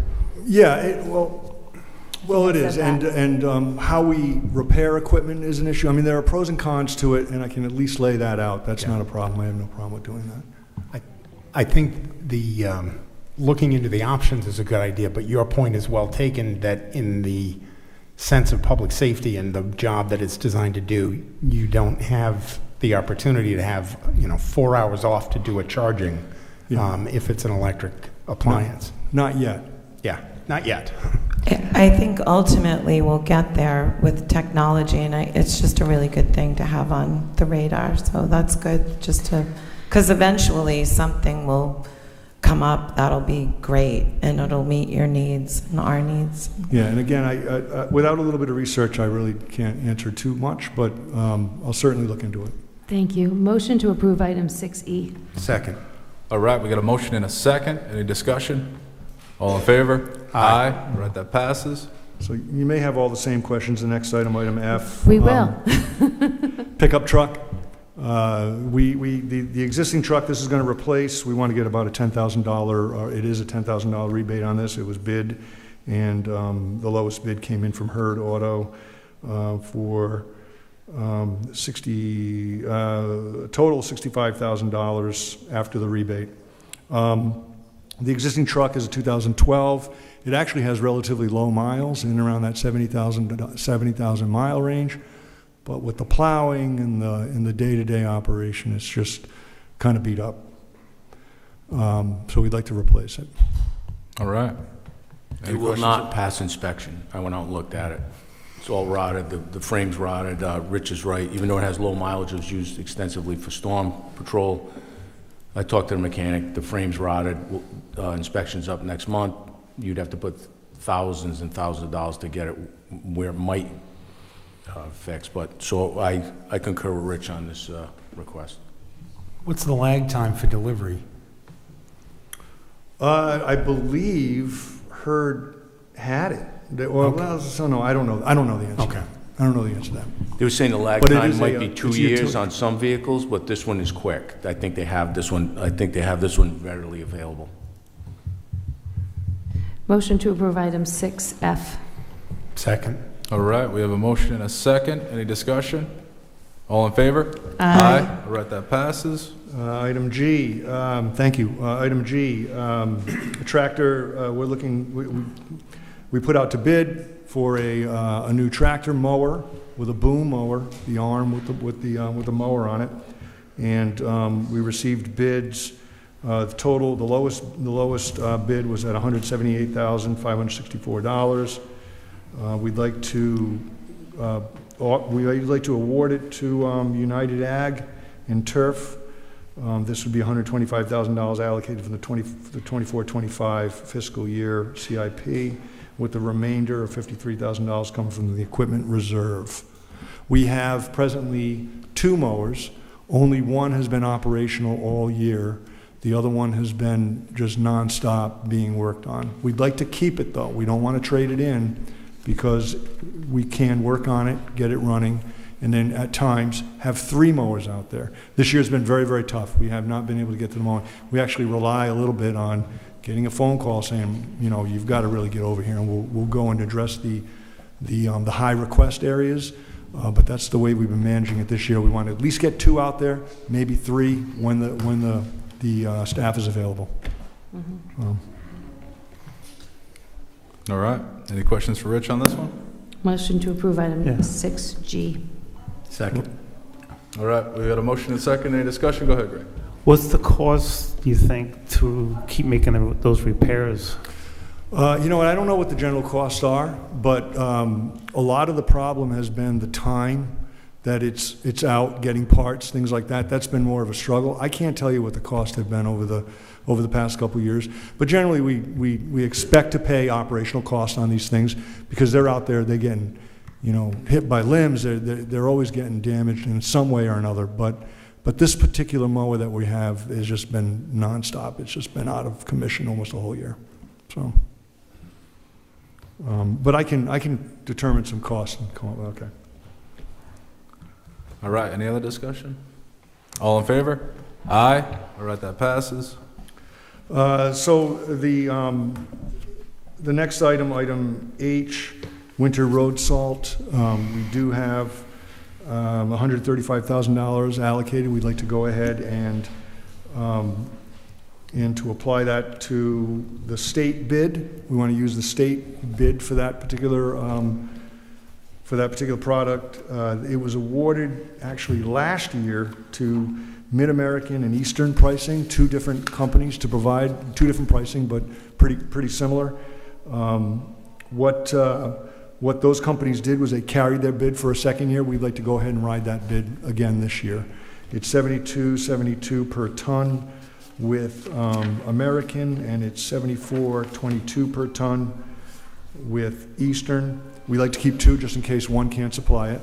And we expect to get about 1,860 tons out of that, if needed. We've had a couple of years that it's been pretty quiet, but you never know, so. We did drop our operational budget down a little bit on the salt, because remember, we're doing little things a little different, right? So we're doing the wet treatments and all these other things, so we have been able to reduce our salt usage, so. Thank you. Motion to approve item 6H. Second. All right. We have a motion and a second. Any discussion? All in favor? Aye. All right. That passes. Thank you. So the final item, item I, Saugatucket River Culvert. This has been an ongoing project actually for a number of years. I put out an RFP to 4 different engineers. I got 3 responses. And the lowest qualified bid, I would like to award it to GZA. Their bid came in at $102. I'd like to add a $5,000 contingency on that. Now, $85,000 of this is coming from an MRP grant with a minimum 25% match, approximately $21,000, but it'll be $22,789 that we would apply from the town's grant matching fund reserve. But $85,000 from the MRP. All right. Any questions on this one? This is for, by the way, I'm sorry. This is for, what'd you say? For engineering. Yep. Okay. So what we want to do is we want to elevate this culvert. Yep. So there's a lot of work involved. So it's, you know, the hydrologic, the hydrology, all of that to make sure there are no upstream, downstream problems. There'll be some permitting involved. We expect that the engineering will be done in approximately a year. That'll include permitting, and then we'll look to put it out to bid for construction. This is going to widen the road. It's all through the S-curve on Saugatucket Road, between Rose Hill and Broad Rock. It's an important project, and it'll be nice to get it going finally. But hopefully we can get it out. What we're trying to do is get it out of the floodplain so that when these heavy rains come, whenever we get to be about 5 inches of rain, that's when I'm up all night thinking, and sure enough, in the morning, usually it's going over about 2 feet, and it's just too much. It's also a good route to the Broad Rock School, which is a shelter. Right. It's an important road. We've got to get it dry. And Rich, in addition to widening it, you plan on making it higher? Is that correct? Elevating it, yeah. Yep. Yeah, right now it's about, the floodplain is about a foot to foot and a half over the top of that road, the 100-year floodplain. That could change over time, but at least what do you anticipate construction costs will be? Well, so my early estimates were about $1.2 million. And there's grant monies available out there to help fund the construction? We are trying, and we are in the Rich, process. we got notified tonight, right when the meeting started, that it appears we got the $750,000 grant. Well, today. there you go. See, I was leading you there, Rich. Well, I had a meeting today in regard to that, so good. There you go. All right. Great. Motion to approve item 6I. Second. All right, we have a motion and a second. Any discussion? All in favor? Aye. All right, that passes. Thank you. We may need you for the next one, Rich, so hang close. Okay. Jamie Rabbit, come on up. All right, Jamie's not here. This is just, you want to come up for this one, Rich? We know you know a little bit. Jamie's here. He's downstairs. He should be making his way up. It's just an order of notice. Yeah. Do you want to do K instead, while Jamie's on his way up? Yeah, we can take K. We'll come back to J. So Mike Stack, if you're here, come on up. I hear Jamie walking. Did you fall asleep, Sorry, Jamie? Like everything okay down there? All right. All right, Jamie, item J, we know this is just to issue notice of a public hearing to be had at a subsequent meeting, but if you want to just give us a general idea as to what this entails, go ahead. Thank you, Council President McEntee. With regards to the memorandum to you, it's associated with an application by Tidestorm LLC to propose a brew pub as an accessory use to a restaurant. So it's not a standalone brewery. It's not, you have to have a restaurant. If you have a restaurant, you can have a brewery component. They initially came in with a larger barrel system.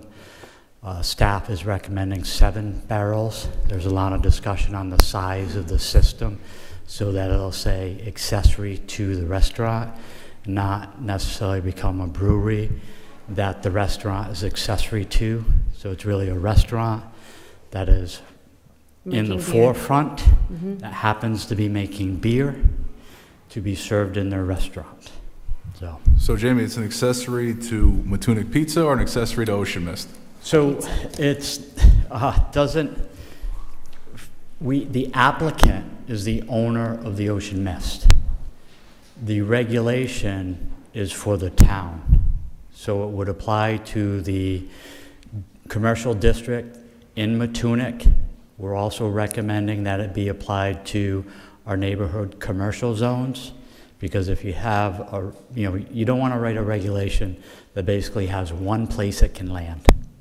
So in fairness to other commercial venues in town who also have restaurants who may want to undertake this, we've kind of expanded their application to be more viable in other commercial districts.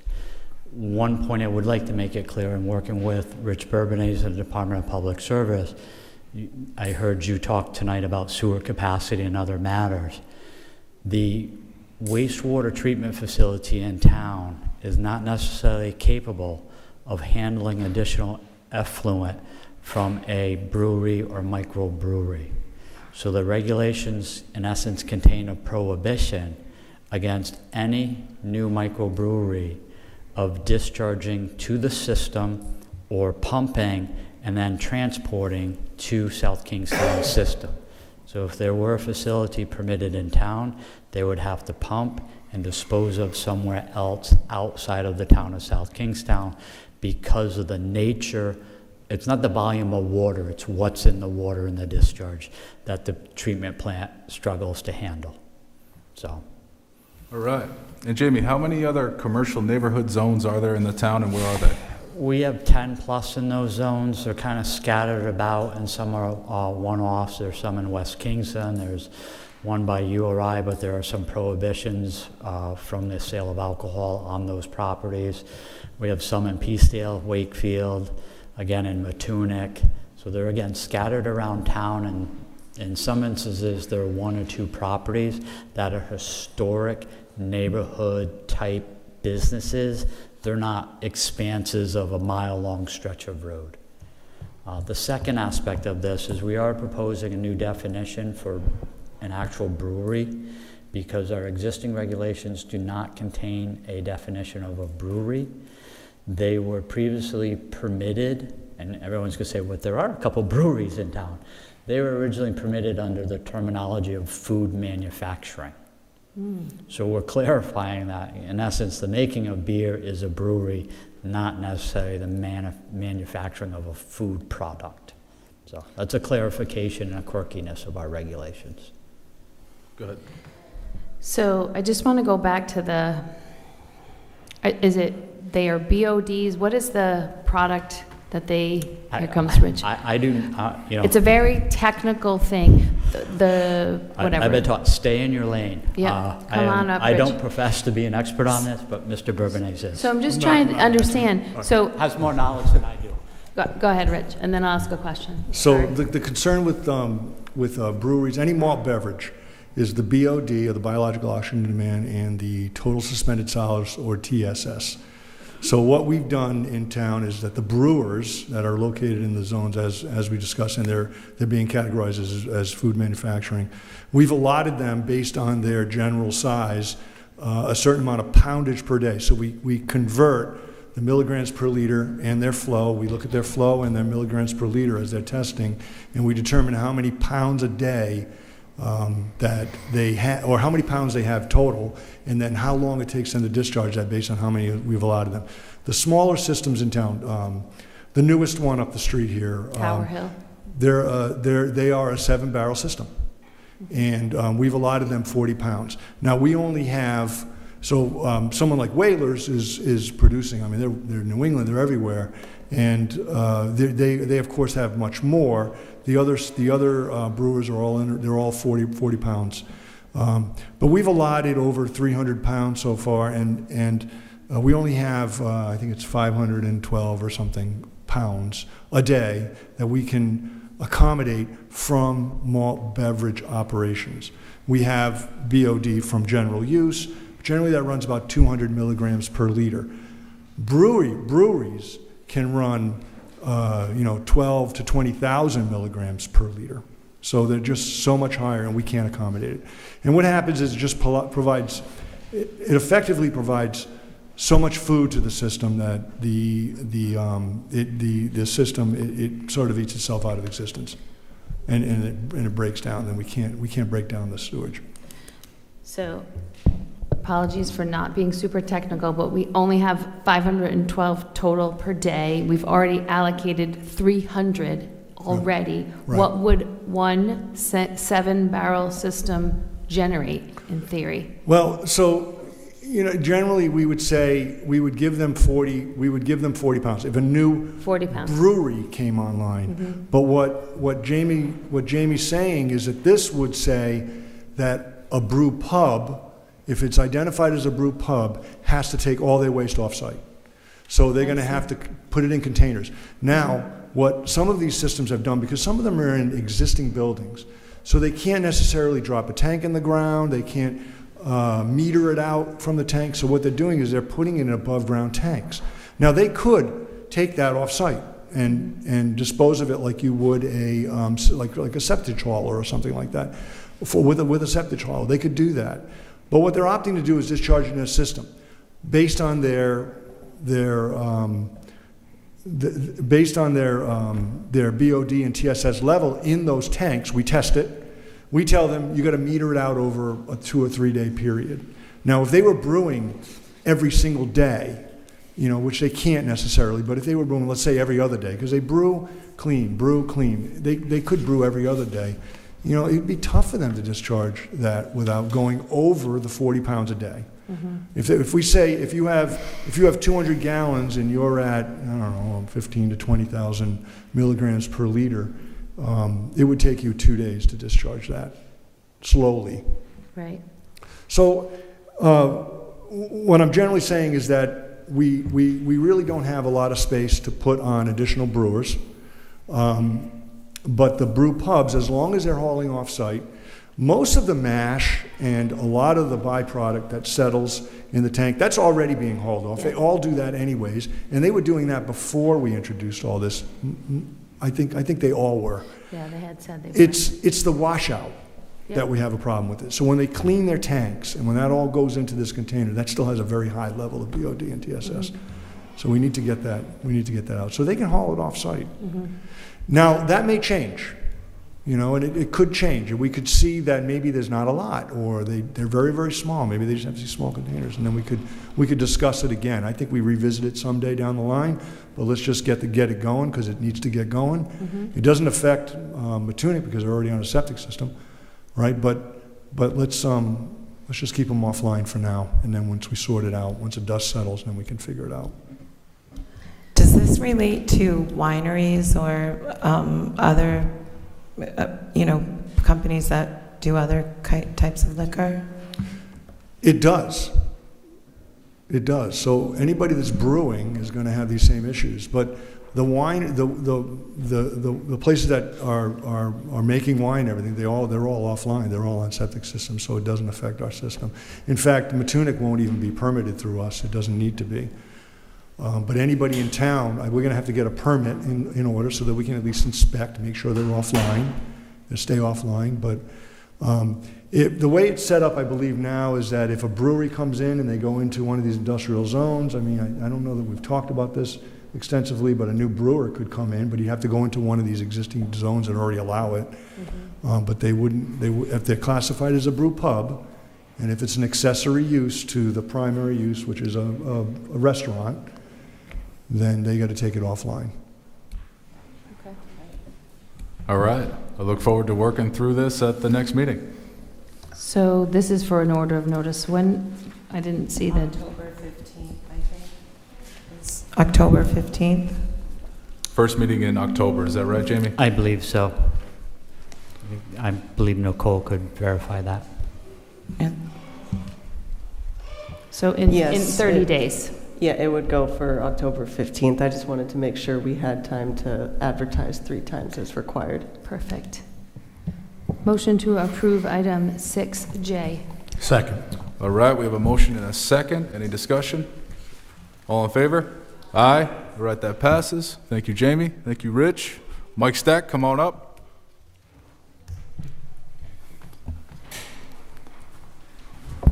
Mike can lend support. I'm not as good looking as Mike. I'm what you're stuck with tonight. So I'm here to request action on the purchase of a CD3 boat washing station. I've taken the lead on this as a special project because it has a very quick timeline. I've been communicating with DEM both on the grant and the purchase of this boat washing station. So I was before you last session and you approved, this body approved the acceptance of a grant and subaward agreement for the $35,000. DEM has requested, due to their funding inflows, that before September 30th, we have a purchase order issued for that boat washing unit. So it would be installed at the Warden Pond boat ramp. We'd be installing with our own staff. We'd be contributing to the effort both in terms of dollars to supplement that $35,000, approximately $47,000 to purchase the station, the software, some additional amenities with it, some extra tools and things that they would need, and the base to install the structure. I do expect a few more additional costs that would go along with the installation, and then we'd use our own crews and prospectively use our work effort toward the match as well. So that is what you have in front of you. All right. Any questions for Luke? Just a couple to clarify. This is going to be for Warden Pond? Yep. Warden Pond. Okay. And the exclusive commodity purchase, aside from the fact that you're sort of under the gun in terms of a deadline, if I recall correctly, at one of the prior discussions about these boat washing stations, there's only one entity that does them?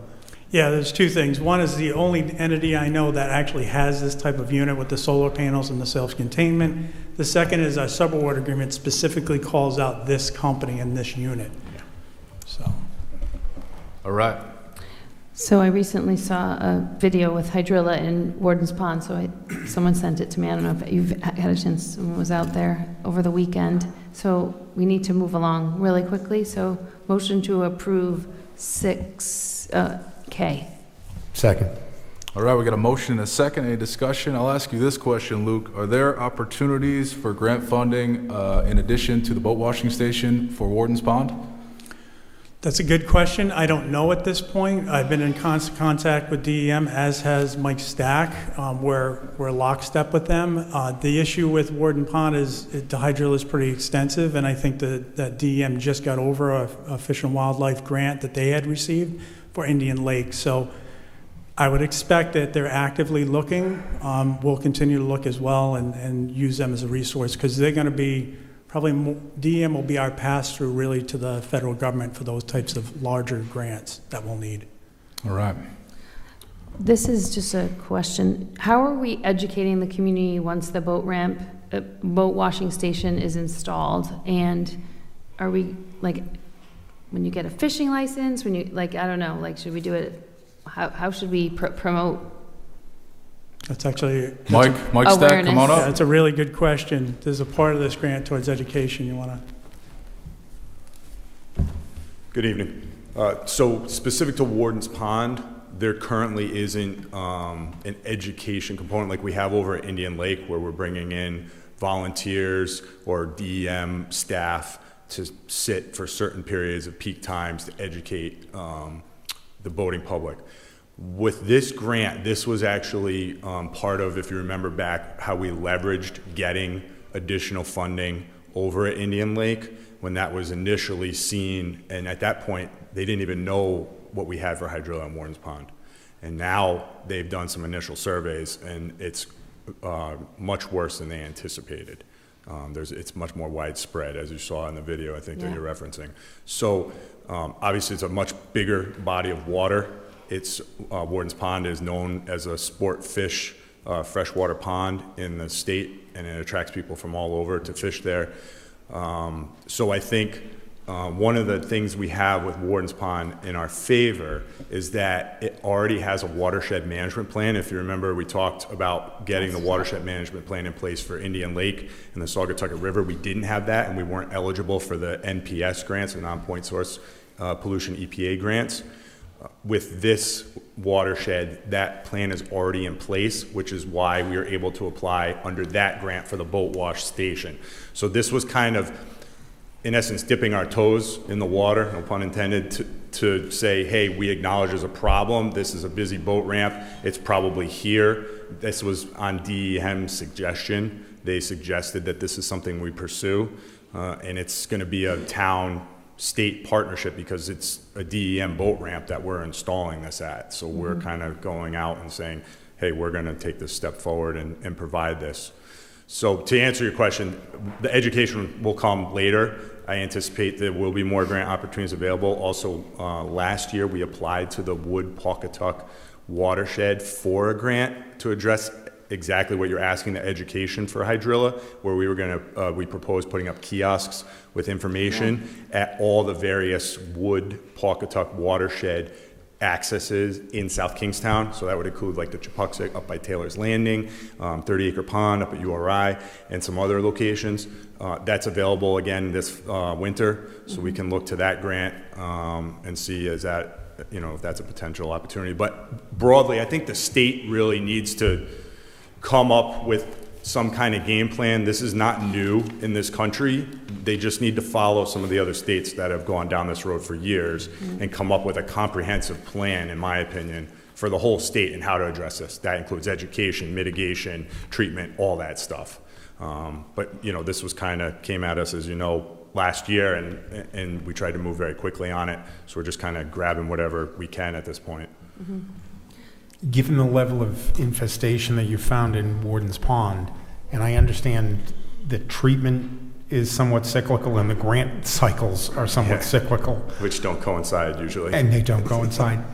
What I'm wondering is, do you think that we need to be doing something regardless of the grant cycle to address this now? Is it that urgent that we should just do something ourselves? I don't know that I can speak to whether or not we should do that. I think that's a very large ask. That's a very large body of water. I think the preliminary surveys are indicating that it's much greater than what was found in Indian Lake. I would imagine that the costs are going to be much greater than what is at Indian Lake. But we know with hydrilla, early treatment is the key to mitigating it and keeping it at bay. The longer it goes untreated, what we're told is Exactly. the worse it gets and the quicker because it grows so exponentially. And that's the reason for my question is, if we delay, are we looking at something much worse down the road? I would anticipate, based on the science, that's what they're telling us, yes. And I totally agree with you. I think I said at the last hearing that we had on this that this should be a statewide issue. But in the absence of the state actually being able to act, nothing against DEM, because this would have to come from the legislature, and Carol's gone. This would have to come from the legislature, but in the absence of action by the legislature, one of the questions for the staff to consider and maybe bring back to us is, if this is that bad, do we need to be doing something ourselves? Sure. I would say I believe that it's going to be publicized shortly that DEM does have preliminary survey and costs for Warden's Pond and their proposal for treatment. Then obviously the next step is, how is that being funded? So I think once that's released, it's my understanding that it's a pretty jaw-dropping number, because Warden's Pond's about 1,000 acres. And I want to say, don't quote me, but it's approaching like maybe 200 acres already that they've determined has infestation. I don't know that that's the exact number, but it's in that ballpark. So I would anticipate they're already having those internal conversations. And fortunately for us, Katie DeGouche, who was here last winter and spoke, she's kind of been allocated specifically to this issue and other invasive issues in water quality, and she's been very responsive and working with the town. So I'm hopeful, as we saw with Indian Lake, that they'll hopefully, put their best foot forward and also provide us guidance and how we can supplement and augment that, with hopefully them taking the lead. Thank you. So, kind of went a little bit away from the education piece, but I didn't know if, in your contacts and your networks, if you knew of maybe a URI student who's studying environmental science, or someone who would want to serve as an intern, even to help just get the education out, either on social media or whatever, so that we can sort of raise awareness about hydrilla. And I don't know if you know anybody there in natural resource management or environment. That might just be a natural fit. Since it's the beginning of the semester, maybe we could try to cultivate some college students who have a passion, who could sort of take some things off your plate, because if it's otherwise you don't have anyone to help you. That's a great point, and I have used the learning, I believe it's called the Learning Center, where they have the students come for internship and job opportunities. Yeah. I have done that in the past with Marine Affairs students and NRS students. We could probably even look to DEM's model, what they did over at Indian Lake this summer. I think that they paid them. But there may be also a model for internships and things of that nature. But it's a great point that we could partner with the university if that's available. So they have like the Coastal Fellows program is one of the things at URI, where the students do research over the summer. Maybe we could be proactive, and you could, they probably have the grant money to pay the salary, and maybe you could work on an opportunity so that you'd have another person to do your work, and really just build a deeper bench for you to like address this issue, which every time it comes up, I honestly have a slight bit of panic. And then when I saw the video, I was like, oh, it's going to be a carpet there soon. Yeah, So. it's a great point. We'll certainly look into that. Short of DEM providing what they provide at Indian Lake, I think it's a great alternative. All right, thank you for your hard work. Thanks. Thank you, Mike. Thank you, Luke. We do have a motion and a second. We already have it. Okay. Any further discussion? All in favor? Aye. All right, that passes. All right, at this time, I'm going to move up communication item 9B, an email dated September 17, 2024 from Ella Whaley, chaplain for VFW Auxiliary 916, requesting proclamations recognizing the month of September as Military Suicide Awareness Month and September 19, 2024 as Gold Star Mothers and Family Day.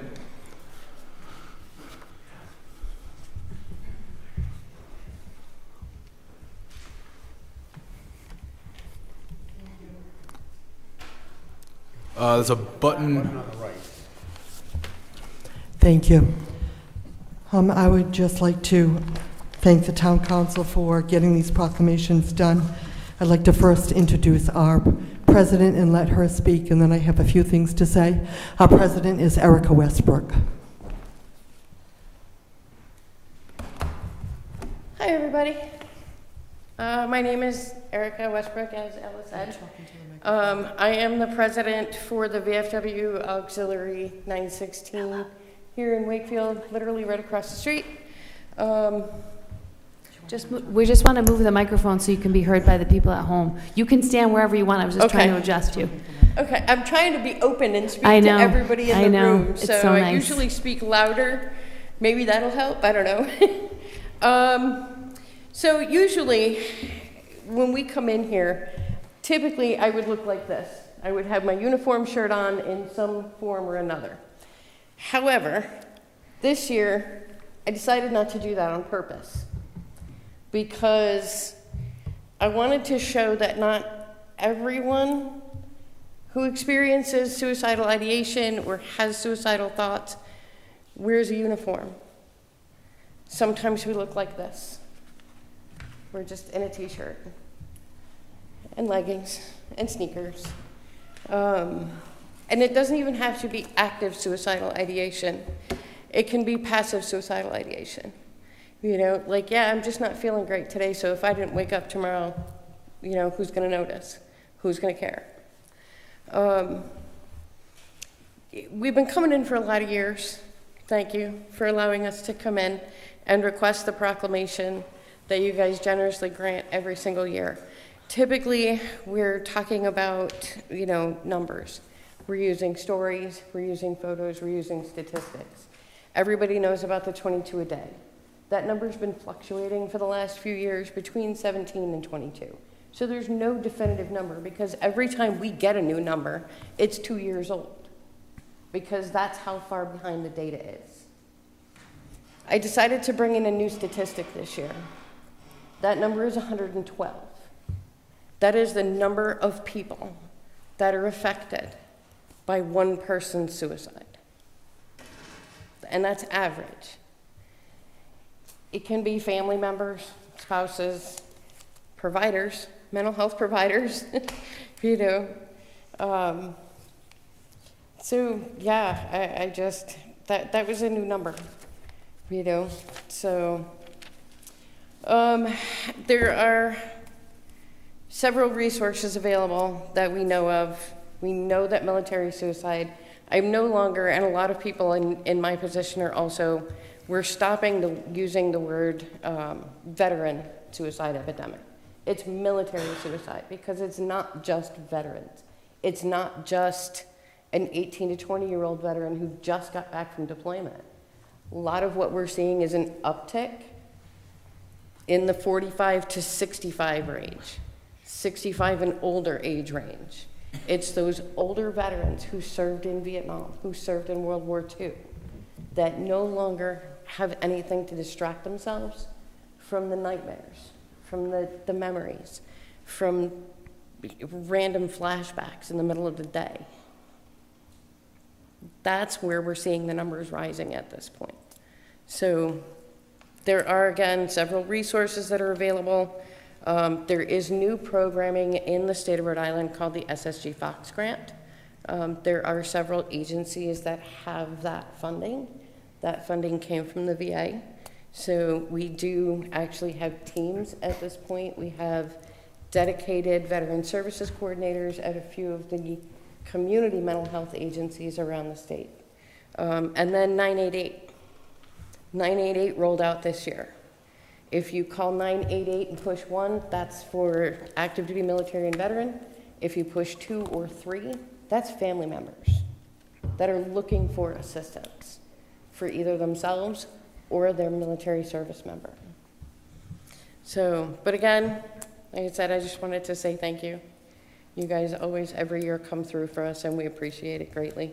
And I don't know if there's anybody here from the first responders here in the town of South Kingston, whether it's, you know, police departments, fire departments, or the EMS, but I did also want to recognize them for how quickly they typically respond when a call comes out and how quickly they're able to recognize if it's a mental health need versus a legal issue.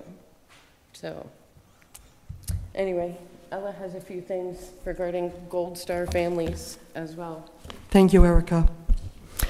So not only am I the chaplain for VFW Post 916, I'm also the VFW National Home and Buddy Poppy chairperson for the Department of Rhode Island. And we all know that the Buddy Poppy represents those that have given the ultimate sacrifice. So I just wanted to let people know publicly that we are going to be purchasing this Poppy Lady book, and we're going to be putting it in all of the elementary schools and having it read, and we're hoping that this book will just be read and read and read by 1,000 signatures, so we can send that to national, and we can give each child in the elementary school, maybe 4th, 5th grade, a Buddy Poppy, so that they can learn about Buddy Poppy, and that represents those that lost their lives in combat. So, with that said, if I have permission, Councilman McEntee, to just sing the praises of one of your staff member in the building inspector's office? Absolutely. Thank you. Do you want to just introduce yourself? Yes. My daughter, Margaret. Margaret Whaley. Okay, but we're not going to talk about that. It's back over there. No. No. Okay, so I have a letter to the town council, and I'm just going to read a portion of it. It's with great pleasure that I'm writing this letter, sing the praises of Joshua Brother, who is an outstanding staff member working in your building inspector's office. My daughter Margaret wants to tell you all about this, but we're not going to let her. Resides in a multi-unit family home for people with disabilities, and on 3 separate occasions she has been exposed to bats in her apartment. One of them was flying around, landed on her couch in the living room, another in her bedroom, where she needed to go get the 8 rabbit vaccine shots for bats. I contacted people all over the state, and let me tell you, your building inspector's office stepped up to the plate. It was just, so needless to say, as a mother, this was very upsetting. So the landlord was cited with 4 violations, and we felt that Joshua listened to our concerns. He worked with our family to resolve the issues, as well as showed respect and compassion for people with disabilities living on the premises. Joshua definitely went above and beyond what we expected, and we are so grateful. His problem-solving skills and questioning allowed us to get to the root of the problem and find solutions to protect the health and safety of all of the residents. In our eyes, the world would be a better place if we had more Joshua brothers.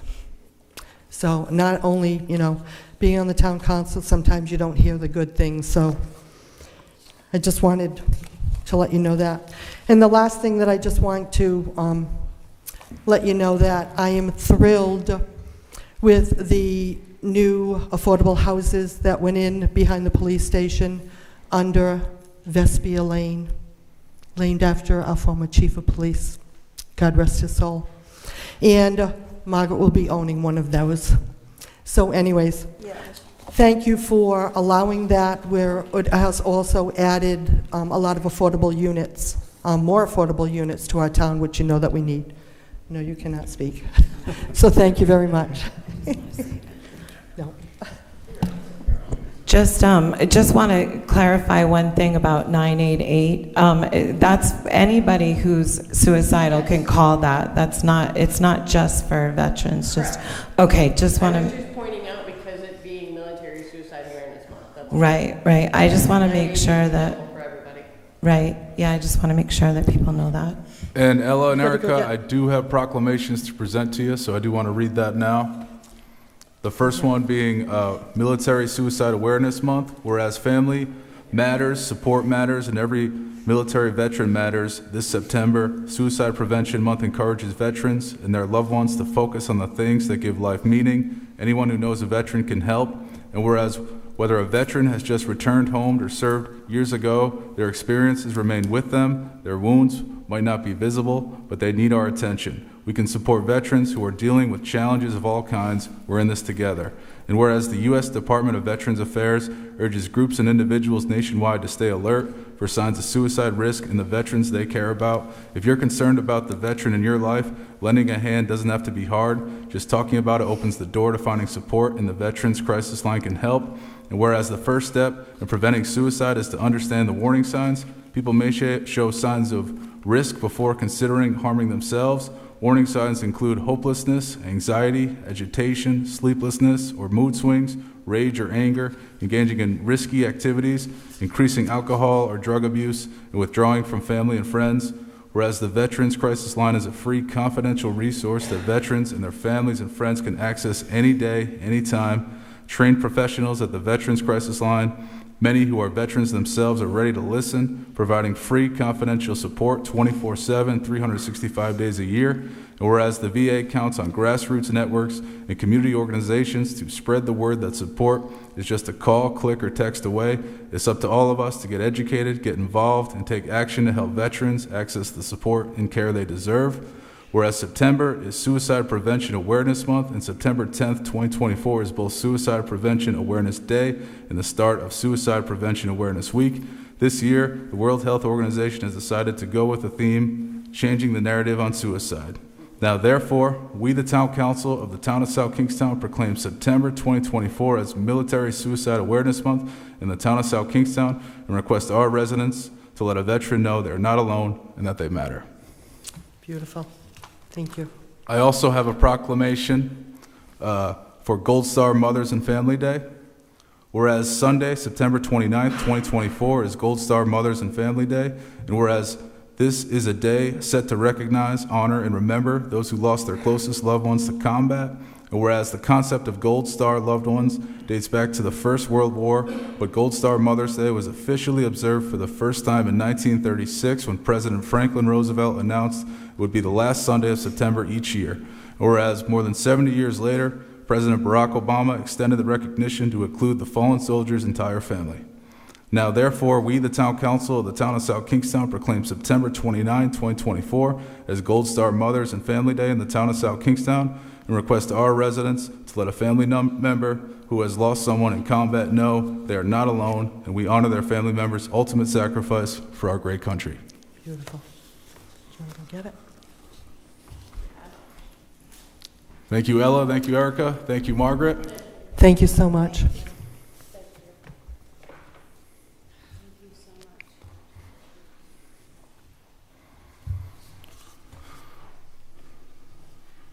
All right, that's going to bring us back to new business, item L. Luke Murray, come on up. I'll make the introduction, and then it's going to be Luke, myself, Luke, and Brian addressing this. So, Luke, you're going to pull it up, all right? So, approximately 3 years ago, the town of South Kingstown received about $9 million in American Rescue Plan Act funds assigned to this town, which most cities and towns in the United States got a tremendous amount of money, so the town council back in 2022 early on came up with a list of priorities that they wanted to address with this money, and those were our marching orders, carry it out as best we could.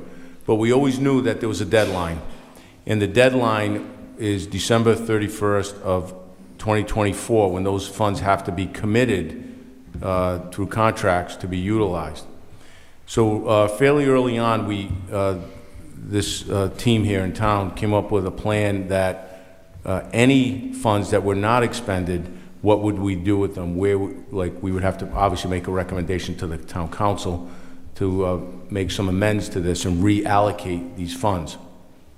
Well, we're at that point now. One of the drawbacks to all these funds being given to the cities and towns, and this isn't just South Kingstown, it's widely spread, is that many of these cities and towns cannot meet what the goals were because there's so much competition for construction companies, architects, engineers, and so forth. So tonight, we're going to go over the plan, what the town council had authorized back then, and what our recommendation is, because we are going to be substantially down to the wire with expending these funds. We do have a plan. And the plan would be go to several priorities within town. And also, we would take the capital funds that were allocated to those. We would use the ARPA funds to do these projects, namely the EMS station in Perryville and Old Mountain Field. And then the capital funds that are already committed there, we would hold those in abeyance in the event that some of these other projects that the council had designated several years ago can't come to fruition because they had more time. So let's just go through the slide real quick, and then between the three of us, we can answer any questions you might have. So if you look on this slide here, these are the, we were on the first slide, $9,071,225. That was what was received in the coronavirus state and local fiscal recovery fund. These are the deadlines. I went over those. And let's go right to the ARPA funds remaining, 7.5 million, go back one slide. $1.5 million have been expended. And these are the ones that were affordable housing and social services, community police, paramedic, and natural resource officer program, town facility, and software investments. That leaves a big chunk of money that's left that we're going to have difficulty, if not impossible, to be used by December 31st. Let me back up 1 minute. This is so widespread right now that Senator Reed's office even called, and he's gotten a list of the cities and towns and the amount of money that they have left, because many cities and towns are running into this exact problem. Those that have these big programs where we spread it out pretty evenly, which South Kingston did. So we have about $7.52 million left that we need to reallocate under this existing plan that the council approved in February of 2022. Most of the money that was allocated was on the focus on the village and Main Street investment, municipal investments, and EMS facility construction. We put a big emphasis on the focus on the village and Main Street investment, even hired a consultant to do some conceptual plans. And we're hoping, because Main Street is a state road, that we could leverage this money greatly. For every dollar we allocate, we could get up to $3 or more back from other state and federal programs to put into our Main Street. That program's not gone, it's just we cannot pull it off by December 31st. Let's go to the next slide, please. This is the current ARPA expenditure plan. So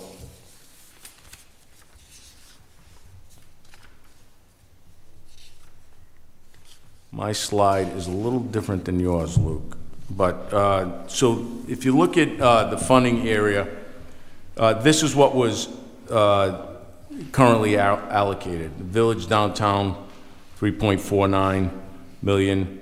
Village downtown, 1.9. Nonprofit social service grants, 425,000. Affordable housing, which was the creation of the elderly home repair program, 375,000. Municipal investment, 1,093,000. New EMS facility, 1.1 million. We've noticed, we're now estimating that the new EMS facility could be triple that number, or close to it. Program management, $500,000, and non-dedicated program funds, $120,000. That was the total, $9,071,000. That was the original plan. Let's go to the next one, which is the proposed spending and implementation plan. You have that one, Luke? That's the expenditure plan. Okay.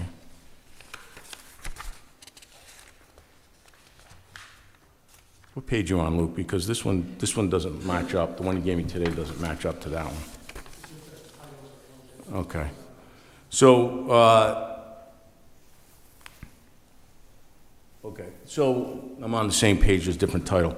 So this is the area that we're proposing to reallocate the money to. The number one priority right now is to fully fund this EMS facility we plan to build in Perryville. The town needs it badly for the the West Kingston area, the South Shore area. So we have $1 million that was committed by the state of Rhode Island on top of this number. So we had 1.1 million that was initially allocated. We got $1 million more from the state that they're eager to get us this money, and we're requesting approximately another $800,000 to $1 million, which will bring us over the finish line. The estimate we got was very high. It was around $3.9 million. But we scale that back a lot, and we're down to around the $3 million mark. So that is the number one priority I would say for this ARPA money. If you look down, there are other priorities. Technology, communication upgrades, $363,000. Town vehicles, equipment, and a harbor master boat. Let's talk about that. We've tried for years to get a new harbor master boat for our harbor master, our natural resource officer. He's tried to get grants. They're very competitive. The federal grants that are being allocated towards harbor master boats are going to the big cities, where the big harbors are. Boston, New York, all over. Not the small towns that have ponds like we have, like a salt pond. But I will tell you this, about a month ago, I went out with Mike Stack, Luke Murray did, and so did Terry Murphy, because Mike falls under Terry in that chain of command. And we went out on that boat. It's a 21-foot whaler. And I was shocked at the condition of that boat, quite honestly.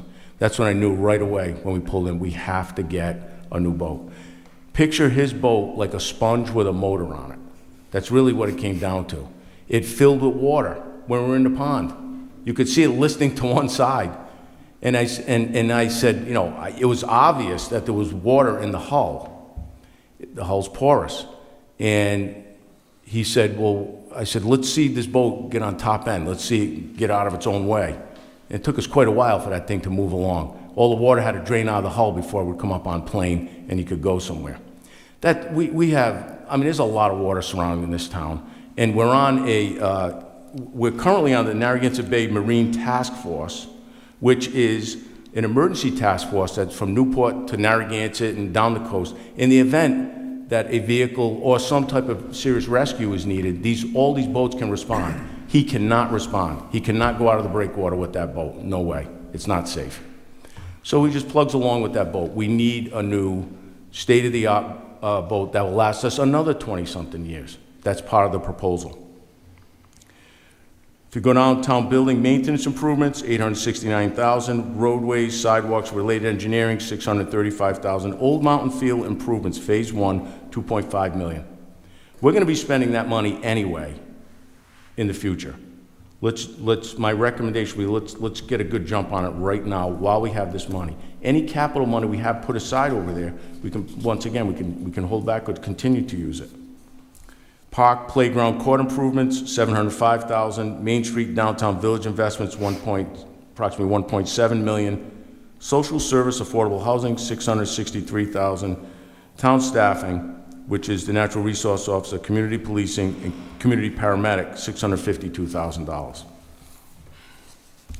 So if you look at the next page, these you'll notice we spent, the proposals for more. But that's because on top of the $9 million, we do have about $1.8 million in capital that we could also include in this whole spending plan. So that's really a high-level explanation of what the proposal is. The bottom line is we need to spend this money by the 31st of December, or committed to it, and they'll give us another year to actually write the checks. So I think it's a good plan. I think it concentrates on two of the major priorities, once again, EMS and Old Mountain Field and everything that goes along with it. So if you have any questions, there's three of us here that can answer some of your specific questions, if you'd like. All right, thank you, Jim. Any questions? Sure.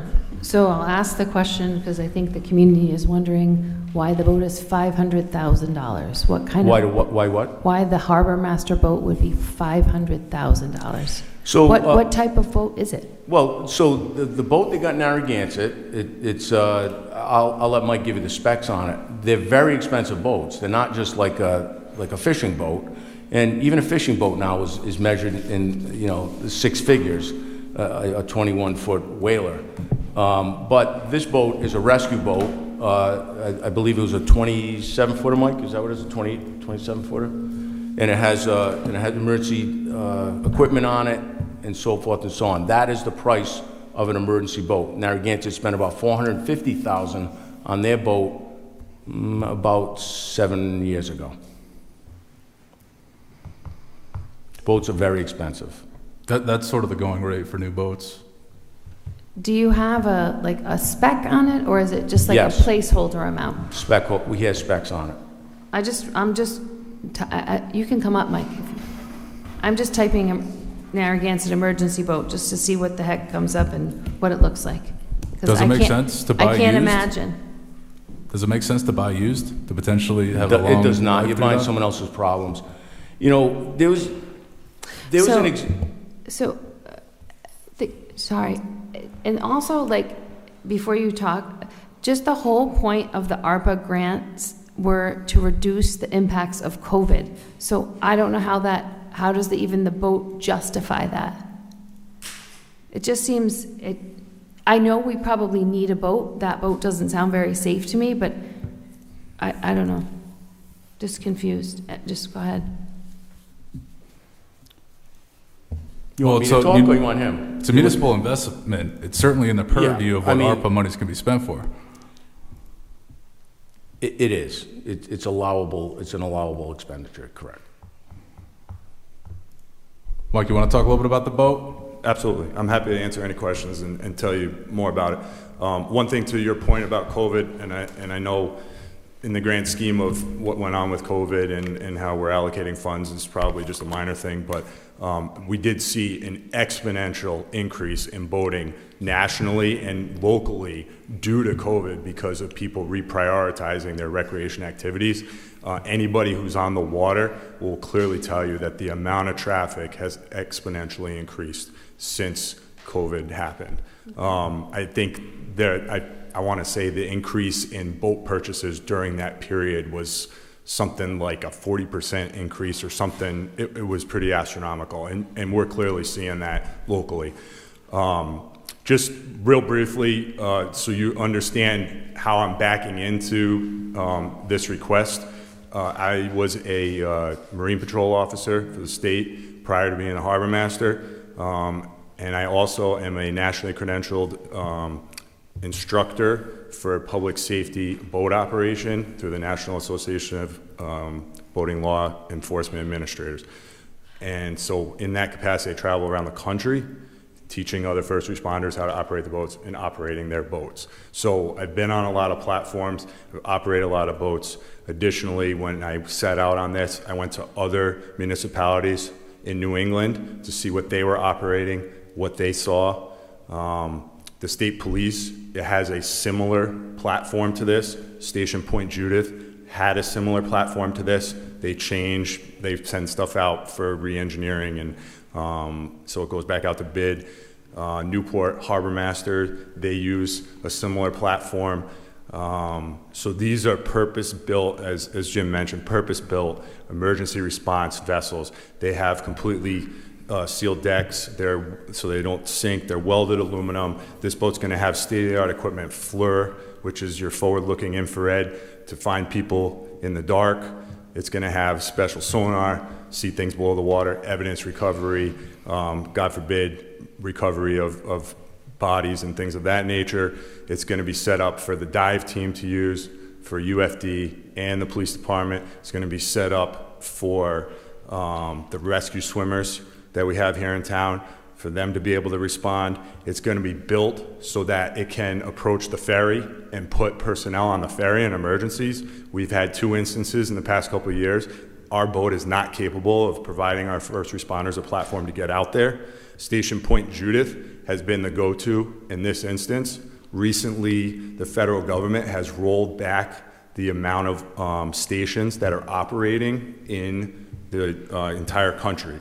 One of the stations that was cut was Station Castle Hill, which has a much bigger area of responsibility and a much higher call volume than Point Judith does.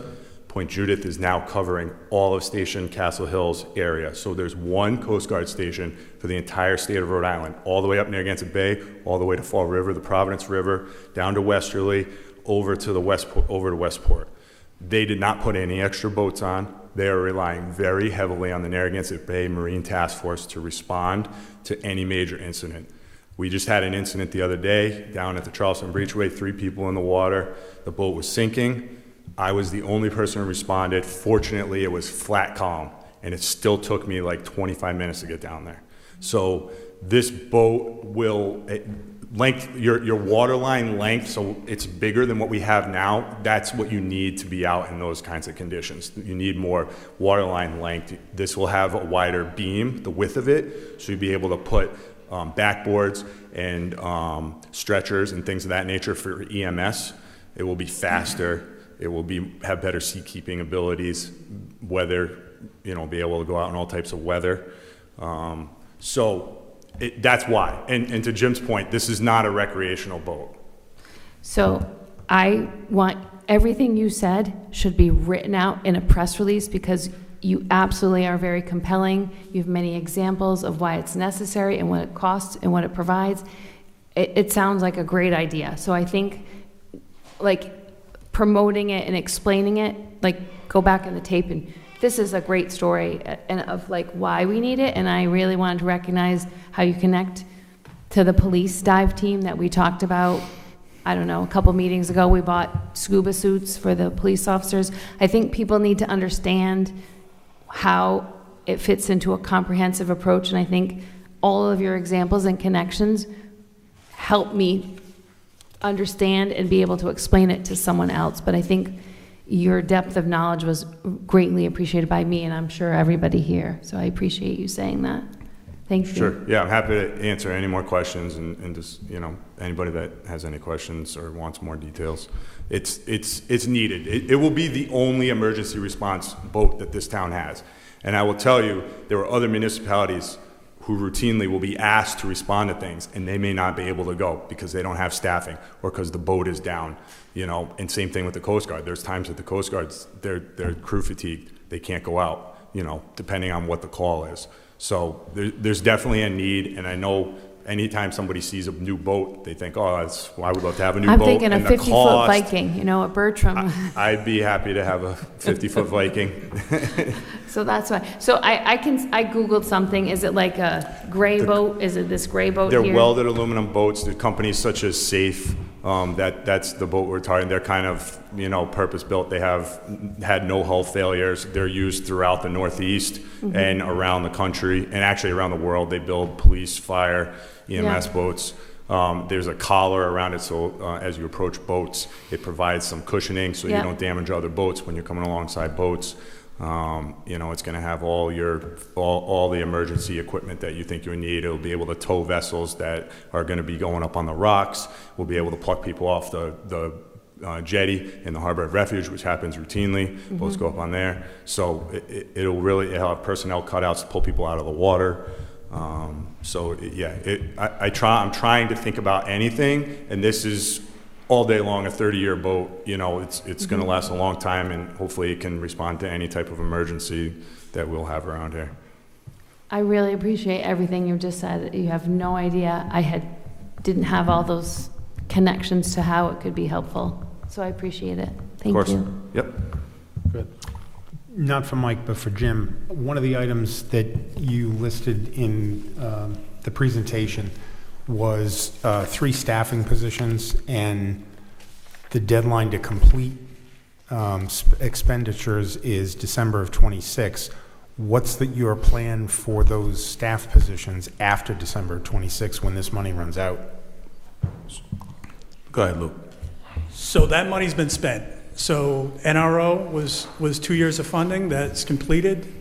Community policing officers, there's about $389,000 has been expended on that program. And then the community paramedic program, we had actually moved some money towards equipment, but we actually found that we didn't need the community paramedic program money for staffing because of the way it's operating. It's actually getting to the point where it's kind of self-funding, and we're able to utilize existing staff. So that money was actually put back in for other programs in this plan. Thank you. So I have a question. I thought that when I talked about with you privately that we were not going to vote on it tonight. Is it our intention that we're going to move this forward tonight? Is that, or do we have the ability to? Well, I would, I don't know, if I said that, then I was wrong. I mean, I need the council to make a stand on it tonight. We gotta move pretty fast on this. We only have about 3 months left to really start all these projects. You know, I would have liked to get it in earlier, but this is, Yeah. I would like the council to give us some guidance tonight, please. So, okay, I understand. So my question is, I guess sort of rhetorical, that in 3 years, we've done 7 projects, so how realistic is it that we could do 45 more in 3 months? That's what I'm reading here, right? So once again, these projects have all been in the works. These projects, we were funding at a slower pace with capital funds, but now I know we can get these projects over the finish line because these are things we've been planning to do. Okay. Right? The other projects were a leap. It was, now that we look backwards, redoing Main Street, Yep. could we do it? Of course we could, and we still can do it. It's just gonna take a lot longer to do it. You did say in the presentation that that you need to have it committed by Yes. December of '24, and you've got until December of '26 to get it done. To pay it, yes, that's right. So just to clarify some of that, you got till December 31, 2024 to obligate the monies. That is, enter into agreement to Yes. spend it. Yes. You have to spend the money by December 31, 2026. Yes. But the projects associated with the spending don't have to be completed by then. The money just has to be spent by the town by that date. Do I have that correct? I think they kind of coincide, though, like the projects, well, once again, yes, the answer is yes. So, especially like in the EMS station, like we have the money committed, we have most of the money spent by that point, and so the answer is yes. I'm confident we will have this money spent by In this 26. proposed plan that you've come to us here, this is something that you've worked with your directors and identified these are able to be obligated by December 31, Yes, that's a 2024, good point. and I'm then glad- spent by the 2 years I'm glad you thereafter. brought that up. The directors worked hard. We sent out a message that we need projects that are shovel-ready, ready to go, because and the directors all gave us a list of priorities, sat down, we vetted all of them to see which ones are the priorities of the town, and we brought up the ones that really make the most sense to do. So I like the projects because I feel like during COVID, we were all over the parks and the trails and everywhere because we couldn't be in certain spaces. So I want to just make sure that we're moving as much into advancing Old Mountain Field and, you know, like we have Noise Farm, we have some trails there. I don't know how fast we can get some of these things. That's not even here mentioned, but But we're going to have free capital money that we can do stuff like that. Okay. So this is, to me, we've gone over this time and time again with the staff. It's a win-win. We're pulling the capital out, which we already have money put aside. We're putting the ARPA money in to complete the projects that we wished we could finish on time. We can finish those, and we still have that capital money to use towards whatever. Jim, I just want to clarify on that. So the money, that $10.8 million includes that knockout capital. So this is one plan that you're approving with the knockout, what I call knockout capital. So some of the projects on the list had some funds in reserve. So take a car that we were going to buy. Over the next couple of years, we had $20,000 saved up. What we're proposing under this plan is, let's go ahead and buy the car. We'll reallocate that $20,000 into another project, EMS station, Old Mountain Field, that leverages those dollars into a bigger plan, which is the $10.8 million. So that's incorporated in the total plan. I want to make sure that you didn't think that there was going to be another $1.8 million beyond that would be available. Because we needed some of that to also generate more money for the increases in all the costs, right? EMS station went up, Old Mountain's a big ticket, Harbor Master Boat's a big ticket. So a lot of the money got knocked out towards those projects. Are you saying that the amount in excess of the 9.8 here is CIP money accelerated? Nine in excess of that 9 million. Yes, it basically by taking fully funding projects that were already in the works, we're fronting the capital plan. The benefit of that too is everything moves up in the upcoming years. So we're getting projects done now, and we're leveraging those dollars to get those projects all done now. And that 1.8 in excess of the 9, that is just reserve funds That we've set available to be spent? Those were saving up for the things we already knew we had to pay for, right? We were just going to pay for them, that maybe that project wasn't going to get done until 27, 28. Now we're saying, let's get it done now. We'll take that reserve money and put it towards something else in the plan. Let's leverage. It's almost like leveraging a grant, right? You're leveraging your own dollars towards these projects. Okay. Go ahead. I got some questions. Me too. So my question is, we were talking earlier about the urgency of the hydrilla situation, and I know we're maybe not exactly sure what we should do with that, but is there any way that we could get a jump on treating the hydrilla with some of this money? Is that not really feasible, or? I'm not saying it's not feasible, but we're waiting for the state to come up with a plan. We've done our part probably just about as much as any town in this state. So what we're doing here is, first of all, I just want to say this as a general statement. This is a positive thing. This is positive that we have these funds to buy all the stuff we really need in this town, the vehicles, the personnel, the whatever the council approves. So we've been very fortunate in this town with the volume of grants that we get, and it's a good position to be in. For example, I gave the one at 7 o'clock tonight, $750,000 for culverts, right? We didn't think we were going to get that. We got turned down once for it. We got it. So this was pretty laid out for a lot of infrastructure, capital, and personnel. So I'm not saying no to hydrilla, whatever the council's priorities are, but this is a very solid plan to set us up for many years to come. Yes. Hold up. Greg, you got something?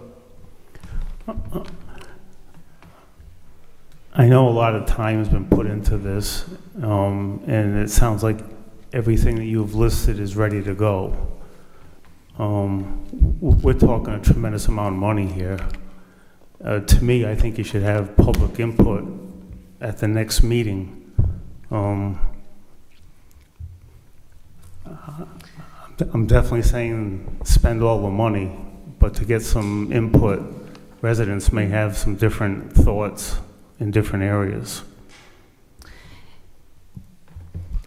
I actually agree. I think people will have something to say. I wanted to, much like Mike explained the boat, could you explain the vehicle purchases?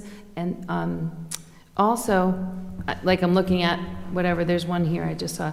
Purchase of new utility van for building trades, $55,000. Again, we're going to ask the same question. Can you get an electric van and then leverage more money with rebates? Is it worth every time trying to do things like that? So it's a good question. So why do we pick that specific vehicle? There are two reasons. One, the van that they're using now is, I believe, a 2005. It's that rusted out one that you see, and maybe you see it in the mornings, and it's not going to pass inspection next. Mm-hmm. They had already saved money in the capital plan for that vehicle. So again, looking at ones that already had funding to knock out in other projects, that became a high priority. As far as electric, I can tell you this. We have a Chevy Bolt that's in an inspector's office that's currently disassembled right now over at Massey and hasn't been put back together in months. The maintenance on these things, I think until we really address some of the things said earlier on what our mechanics can handle and the infrastructure, like there's other concerns other than leveraging money down. And I'm an electric vehicle owner. That's my F-150 Lightning out there, right? But I know that when I take it to the mechanic, I'm going to have to take it to a specialty mechanic. So I think those are the things when we talk about these vehicles, it's a bigger policy discussion that may have to happen, not just, we can grab $10,000. And I'm just putting that out there. Mm-hmm. I'm not saying it's a bad idea. I think it's something that we should talk about in broader context. Are there other vehicles that you know of? I mean, that's a good example of that thing probably won't live another 30 days, but what else is on here that you feel you could justify? So we have a communications vehicle. It's a utility truck. They're actually going to pass their existing truck down. Again, it's serviceable. It was already in the capital plan. We're knocking that funding out, buying that vehicle now as opposed to buying it in a year or two. It was already in the plan. It was going to get funded up, and so we're fronting that purchase. That money will get knocked out. We get to pass down the vehicle. There's also a parks vehicle that's in there. Again, similar situation, already had funding. it's in serviceable shape. We're actually going to pass that also down to Mark and his crew and facilities because they're in need of another truck. His vehicles were the worst in the town. As of about 2 years ago, he had the worst vehicles. Mark most of Russo? Yes. Well, he was driving his own car too. We He didn't was. even, right? And, yep. So the managers has made a big commitment and effort to get him some new vehicles, but Yeah. we're also cognizant that he's gotten new vehicles, so we're trying to pass down what we can of vehicles to his department when we can. All right, I got some questions about the proposed plan here. So previously, we had allocated just under 3.5 million toward public investment. Have we moved all of that, $1 million of that to the EMS and then 2.5 to OMF? Can you talk about that, Luke? Because I look at so this. 1.25 is going to the facade improvement program, still in That's process. That's public-private investment. Correct. Yeah. Well, yeah, but we're under here, we're labeling Main Street downtown, and I'll tell you why. Because one, it is Main Street downtown, so that's public-private investment. I know what you're looking at in terms. I'm talking about our Other new side. plan under the previous plan. So yes, public-private investment. Much of that is being maintained. So the 1.25 is staying in there. In addition, the village downtown, luckily, this is to Jamie Rabbit's credit, he wrote a grant to Rhode Island Commerce Corp., which we received for $350,000 for Main Street. So we're not only leveraging the facade improvement program towards that grant, leveraging that grant, but we also have $200,000 in the plan for things like slate furnishings, planters, redoing some of the fence that's chipping along the Riverwalk, et cetera, et cetera. That'll go towards our match. So some of that is staying in. But a bulk majority of that was for projects we hadn't even baked up yet. Like it was stuff that was on the drawing boards, like to the manager's point. If we could leverage the state towards a big roadway project, that would be great. But this Safe Streets for All effort, which is the money, that money would have to come through that program, which is infrastructure money, they're working on the plan at the state level now. We won't see those grant dollars for probably another couple of years. And at that time, we might be in a position to redo Main Street with multi-million-dollar project, but it's not now. So Luke, the 1.6 in the proposed plan for downtown village areas, that includes public investment and public-private investment. So the 1.2 of the facade improvement represents the Correct. public-private portion of that. Correct. The remaining represents public includes investment. all things Main Street. So those top two lines here have been Yep. kind of compressed into that line there, which is the public and private and just the public investments. And a lot of the money that had gotten reconfigured out of the plan came from that top line item, that 3.5 million. And the reason being exactly what I just said, we didn't have really a project baked up, and it's taken too long to get there. So all of these projects are ready to go. Like we have department heads on standby, ready to issue RFPs and order off the collaborative purchasing to get these things in place. Obligated means purchase order or contract. It needs to be something solid that our auditors can look at and say an order's been placed by December 31st. So Brian and I have been working with CLA to make sure that that would happen. So Luke, do we still think there's potential to leverage investment into Main Street by receiving grants from the state and doing it through the CIP? Luke, I'll answer that. Yep. So what happened was, all the cities and towns, most of all the cities and towns, except for Providence, I think it was, signed on to have one state agency be the pass-through for that Safe Streets grant. It was RIPTA. But what we didn't know, hindsight's 2020, this is 2 years has gone by, it's going at a snail's pace. So the answer is yes, we will be able to, when that comes to fruition at some point, leverage whatever money we have to put into the downtown Main Street. And by the way, once again, that's a state road. So initially, when I first got here, we were putting tons of money into that, we're not addressing the state putting in any money at all. The majority of the money should be coming from the state. But because we went through a pass-through agency, which I agree, we should have, it slowed things down. But we were holding on, hoping that this grant money, the matching grant money, the leverage money would come back to us, and it didn't. It could and will happen in the future. I'm confident it will. I just don't know the time frame. Okay.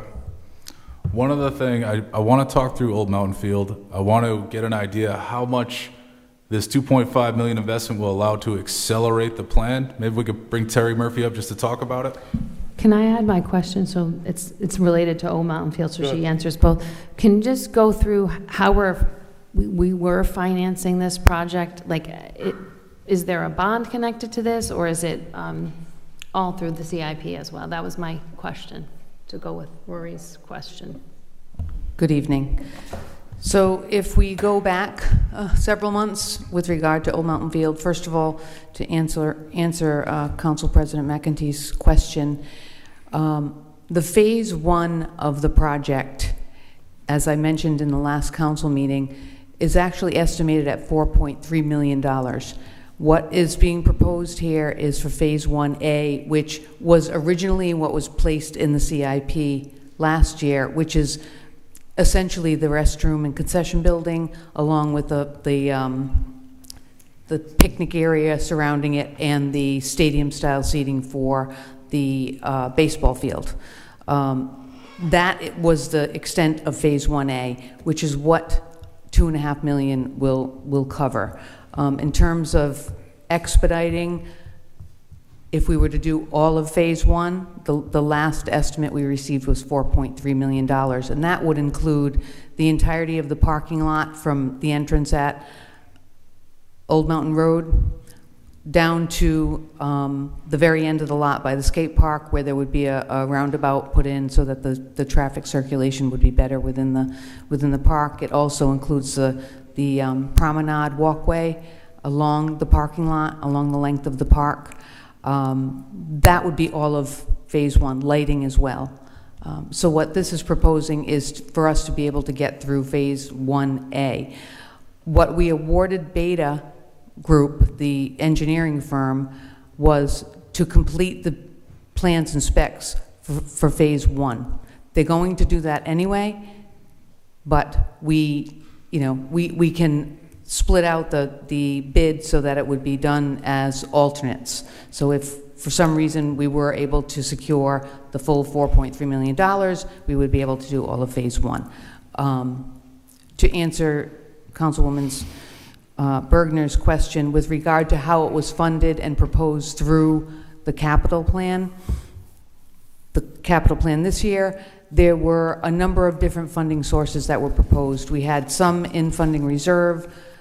We had anticipated better luck with the DEM grant, which would have been $400,000, but we did not get awarded that amount. There was funding that was proposed in there from rescue plan dollars, more than what was initially proposed through the original rescue plan proposal. And then finally, there was recreation impact fees that was also proposed as a funding source for this project, up to $800,000 to $1 million in rec impact fees, all to try to get at least the most needed component of this project done, which is the restroom and concession building. Does that answer your question? Yes. And Terry, when can we expect the new concession building and the new restroom? Phase 1A, when can we expect that to be complete and being used? So we're working with the engineer now. Obviously, the goal here is we've been assured that we will have specs and plans ready to bid out as of the end of October.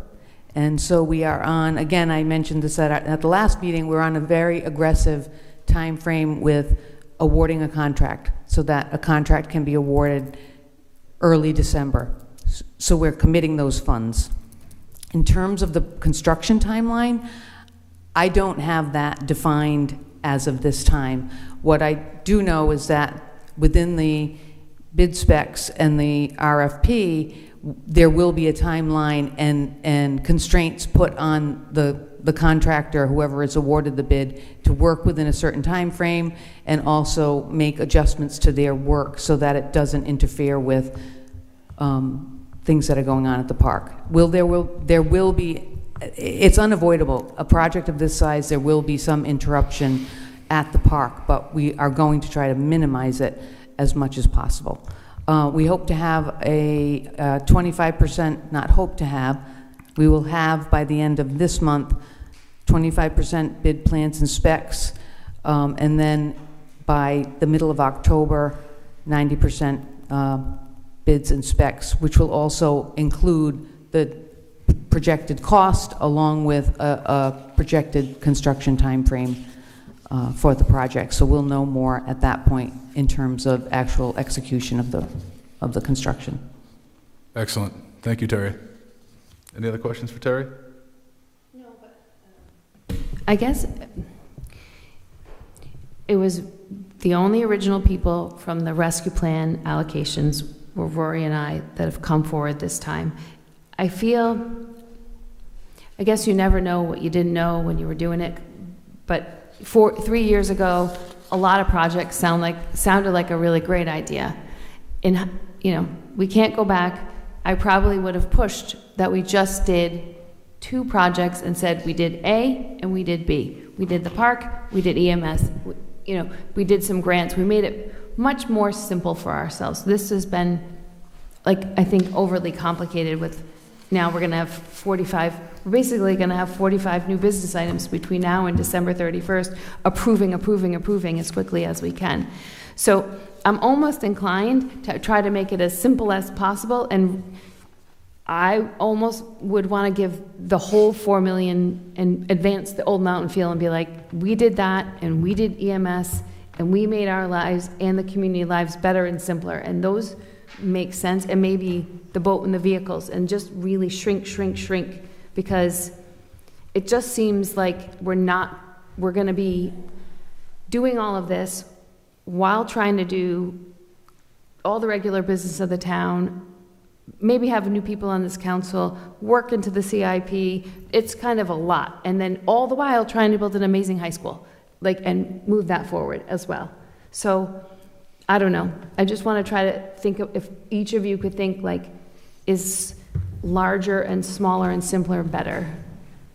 I don't know. That's my feeling. That's why I suggested having some town input on this. They may agree, they may say just do one. They may go along with Jim right down to the penny. But for this kind of money, I think the town, the residents should have input. Go ahead, Luke. So just a couple things. One thing to keep in mind is the original proposal for Old Mountain Field wasn't funded, right? It only had about $300,000 to $500,000 of input. I'm doing inputs and outputs, right? So we're infusing about $2 million worth of money. So we ran a scenario where we did look at doing the full phase 1A and B. 2 things. One, the timeline. Just to get the drawings for phase 1A is very aggressive, and we had concerns that they wouldn't fully deliver, right? There's one concern. The second is it essentially knocks a ton of things off that list and de-leverages those projects. So essentially, Harbor Baster Boat goes. A lot of the projects that are kind of needs, not wants, go. A lot comes off because now we're infusing another $2 million of input without any capital output because we had no money in the capital plan for Old Mountain. So I'm not saying council can't do it at all. It's totally, I'm just trying to explain the rationale. We looked at that plan and it didn't seem to line up, but I understand the rationale of having a couple big projects go for and why you would want to do that for sure. So if I could rewind to that, I would want to just have something big and check the box. And in fact, one of the topics in 2021 was really just doing infrastructure. It wasn't as glamorous or as appealing, but we did talk about, I don't know, must have been John Chalk must have been here, and roads and things like that. We're not really even improving one road with the ARPA money, nothing, structurally. So, and that wasn't very glamorous. We didn't like that. I think we were, more excited about a transformation of the town, but it's just kind of, I don't know, regretful. My take on this is that the town manager and the directors have sort of put a lot of input and strategizing into, what do we need? What is there a need for now? What can we accelerate? And what is sort of the best use of the monies to accomplish the most things? And I think this plan in front of us here does that. I'd hate to see us just, take a half of the monies and spend it on one thing. That can accomplish a lot, but I think by diversifying what the monies are used for and spent on, we achieve a lot more. We get a lot more sort of less strain on different departments in terms of like not addressing their needs. So I like this plan. Obviously, we've asked some questions about some bigger items that we've got some good answers on. That makes me feel a lot comfortable about this.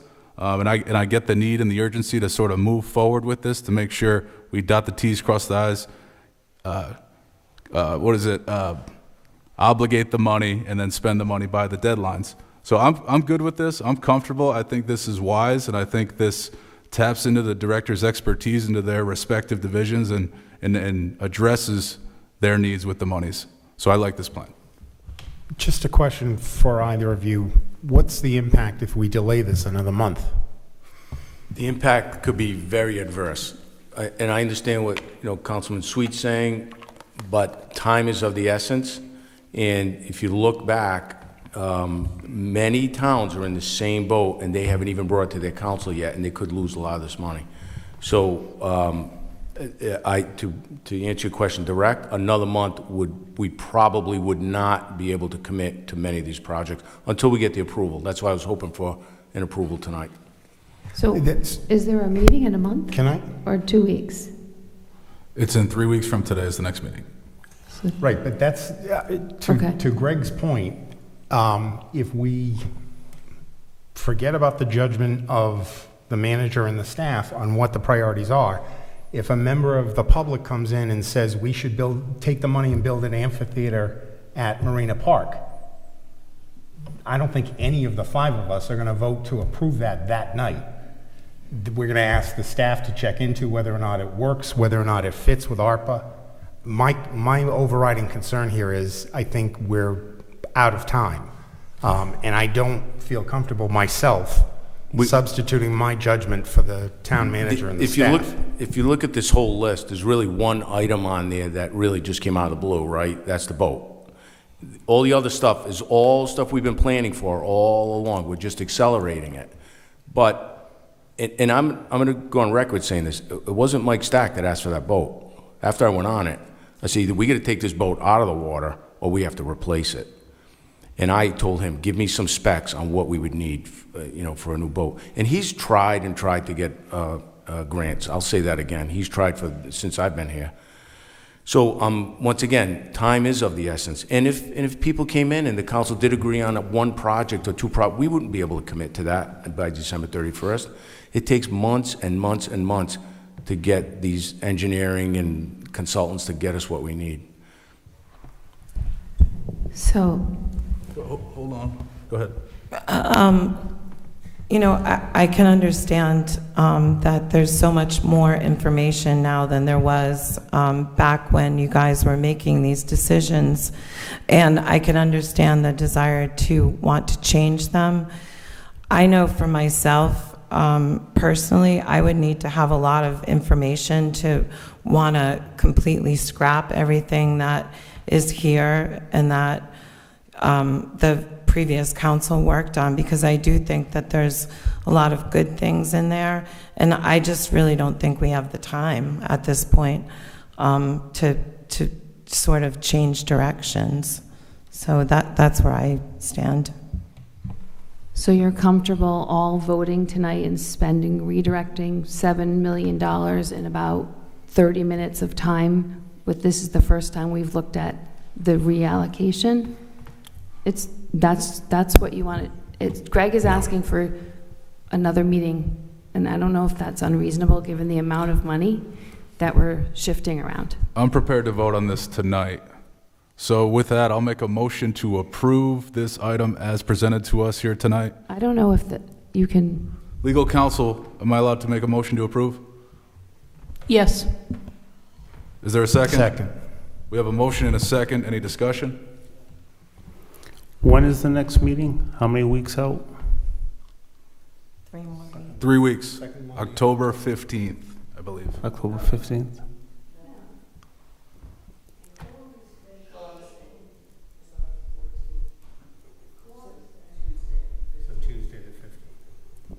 Okay, so 3 weeks. Any other discussion? All in favor? Aye. Anyone opposed? All right, that passes. Thank you, Luke. Thank you, Jim. All right, this time I'm going to move up communication item 9C, an email dated September 17, 2024 from Kate Brewster, Chief Executive Officer for the Johnny Cake Center for Hope concerning their community development work and restrictions on affordable housing. Kate, come on up. And board member Roland Fiore is in the audience too. If you want to come up, feel free.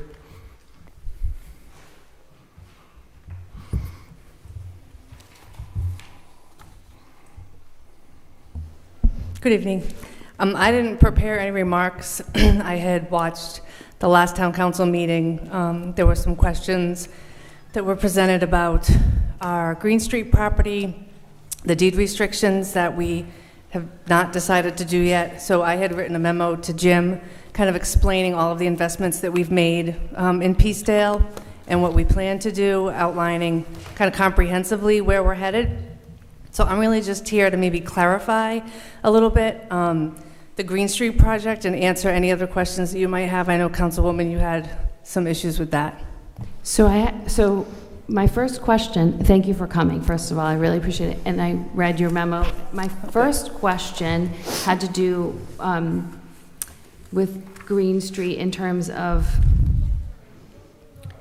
it doesn't, I asked Jim, so I understand you're going to rent them to very low AMI, amazing, you do great stuff. So that's, I don't doubt that part, but those units, those 4 units would not count towards our percentage. So everybody here knows that even though they are affordable, very affordable units, those 4 don't count in our total. So we were at that meeting and we know there's hundreds to be accounted for. We need to catch up to get to the 10%. I'm not chasing 10%. I think it's an arbitrary number that they just plunked out there, and I don't think that's there, but so those wouldn't count. And so my question was, why wouldn't they count?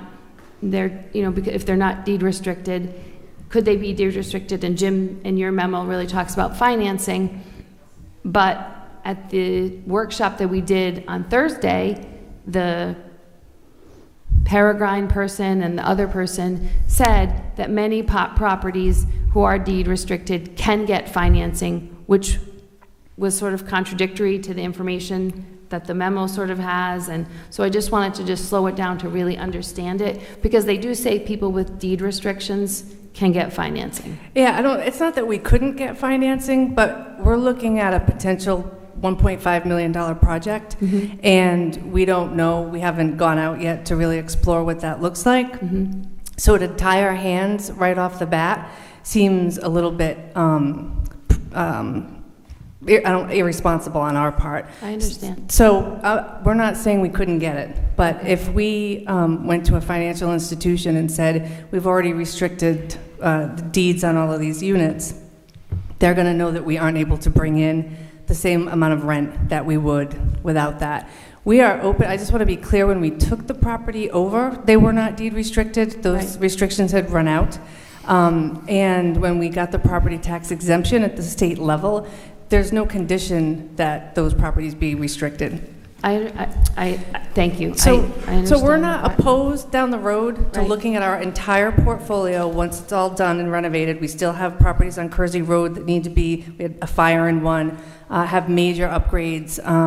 So once we do that, we will look at our entire portfolio and our financial position and decide which ones, which I'm sure we will deed restrict. In fact, when we did submit our ARPA funding request, we had agreed to deed restrict all 4 units when the requirement was 25% of whatever we were applying for a project on Kersey Road. So that's, you know, I understand the desire to get the number up, and the property is actually still on the list. I know. So there's a lot of confusion out there, but for us to be able to go into an institution and say there are no restrictions on this property and be able to get the best financing that we can is the most important thing to move it forward. So if I'm hearing something wrong or whatever, just let me know. But you could, in future years, add a deed restriction. Absolutely. Okay, so it's not like you wouldn't do it, just you might not do it now. Correct. Okay, and then if there were a deed restriction, maybe this is a question for Amy. So because in the memo it says like, what if we wanted to sell it, but we don't want to sell it? It says it in the memo, but that's not their intention. But they don't know what they're going to be like in 20 years or whatever. Is there a way to rescind that deed restriction? How does that process work if they? A deed restriction is typically for an initial 30-year period, but typically the monitoring agent, who's the outside entity that manages compliance with the deed restrictions, will reset the clock if a unit is sold. So it effectively becomes a deed restriction in perpetuity unless you have the same owner for the initial 30-year period, which is rare when it's an individual. I will say it's unusual for a nonprofit entity to, it's not a, this is a small development. Typically larger developers, nonprofits, have rental properties that are deed restricted. The only thing about putting a deed restriction on later is a municipal subsidy would have to be granted. So someone, you or I, or whoever lives in town can't just place a deed restriction on their property just because they want to. There has to be a give and take under state law. There has to be some kind of municipal subsidy granted. That was very technical, so I'm trying to like crunch that through. I'm sure everyone else is too. So if Johnny Cake put a deed restriction on, it would go until it expires. If they sell it, then it basically restarts the clock for another person? The new owner would assume the deed restriction, but a new deed restriction would be prepared and the clock would be reset at that point. Okay. That's how the monitoring agencies that I work with municipalities in South Kingstown and elsewhere, operate. The deed restriction, the clock restarts for every transfer of ownership. Go ahead. Kate, if you can just explain for the public a little bit of the background. This nonprofit that owns the property, number one, is a nonprofit, so it necessarily doesn't have a whole lot of assets that a bank would ordinarily look to for collateral in making financing, correct? Sure, yes. Okay. We have a fair bit of property, but yes, we don't have lots of cash lying around. And putting deed restrictions on a property is going to reduce its value in the eyes of a bank or other financial institution. That's what we would assume, yes. So in order to maximize the effort, because it's not like you're a for-profit outfit to begin with, it's not somebody's putting money in their pocket from this, you're trying to address the housing shortage. Correct. And there are no public dollars or grants right now slated for this project. And by not putting the deed restriction on and being able to get the financing, it gives you the opportunity to come back later for more projects doing the same thing. Yes, we'd be in a better position. Thanks. All right. Any other questions for Kate? Well, thank you for coming to address some of this. Thank you for your work that you do in town. Thank you. And we look forward to all the new stuff that you're working on. Thank you. Thanks for coming in and writing your memo. Appreciate it a lot. All right, that's going to move us back up to new business item M, discussion and potential action relative to holding a work session with South County Health Leadership as requested by Council Member Deb Bergner. Deb, go ahead. Yeah, I think we all know how important South County Health is to the members of the community, and so there's a lot of conversation. The letter written by the health professionals, there's a lot of concern. They had a YouTube Q&A. I don't know if anybody had a chance to watch it. At one point, there were over 650 people watching it on the YouTube. So I'm just curious if you're interested in bringing in the leadership to talk about what their plans are, how they're going to solve this problem, how they're going to stay in the confidence of our community, I guess. Yes, and I just want to say, Board Chair Joe Matthews is present, and General Counsel Andrew Prescott is also present. if you want to just come up and say anything, up to you guys, okay? Just want to acknowledge them, but yes, we certainly have an interest in helping the hospital in any way that we can, and we would like to, if you guys are open to and willing, to have a work session just to talk openly. What's going on? How can we help? Is there anything we can do to help resolve whatever issues, if there are any, over there? So hopefully you guys are open to that, and we can direct our manager to have conversations and hopefully have a subsequent meeting in public here if you guys are amenable. All right. Any other thoughts on that? Yeah, I would suggest not having that on a Monday night town council meeting. I would suggest having it a separate night because I think it could be I long. agree. All right, I agree with that. I agree as well. All right. So perhaps if we could direct the town manager to coordinate a meeting on a weeknight in the next 3 weeks, is it possible? Maybe prior to the town council meeting on the 15th, so that we can then do a report out. If people didn't attend, we can add as a new business. I'll just put another communication item so we can talk about it in public so people can hear. I think it's an opportunity for us to recognize that we need to take an active role in making sure the hospital remains viable and helpful to itself and to the people that live here and use it. That timing sounds reasonable to me. The CEO is traveling right now, so it's a little hard for me to speak for him and his schedule, but we'll do everything we can to work with you to schedule an appropriate night for that. I think I would ask that we think about structure for this conversation. We're certainly very interested in having a constructive dialogue with the council and members of the public. But I think in fairness to us and to enable us to be able to respond fully and intelligently to any questions that may arise, if there were some structure around this, what are the particular subjects that we want to address? What do you want to hear from us? We've already had a press conference. We had a 2.5-hour YouTube event. We have a landing page on our website that is replete with information about all of the issues that have been raised in the public sphere. So again, still happy to do it, but we only have so much bandwidth to deal with all this in addition to trying to do the work that's required to run the health system day to day. So I would just ask that there be some structure and some kind of parameters around that. All right, so we'll work with town manager and his administration to identify a scope within which a discussion can be had. Sure. We'll try to shoot for, within 3 weeks. If that's not going to work, we can do some date thereafter. Okay. And hopefully you guys are willing, and we'll go from there. So I guess, Thank you. I mean, we could give some topic areas. I think we've Sure. talked in the past about access to primary care providers. That was a concern that's been raised at the table. I think there's concerns about providers and staffing, cutting of staff. I mean, I spoke to someone last week who said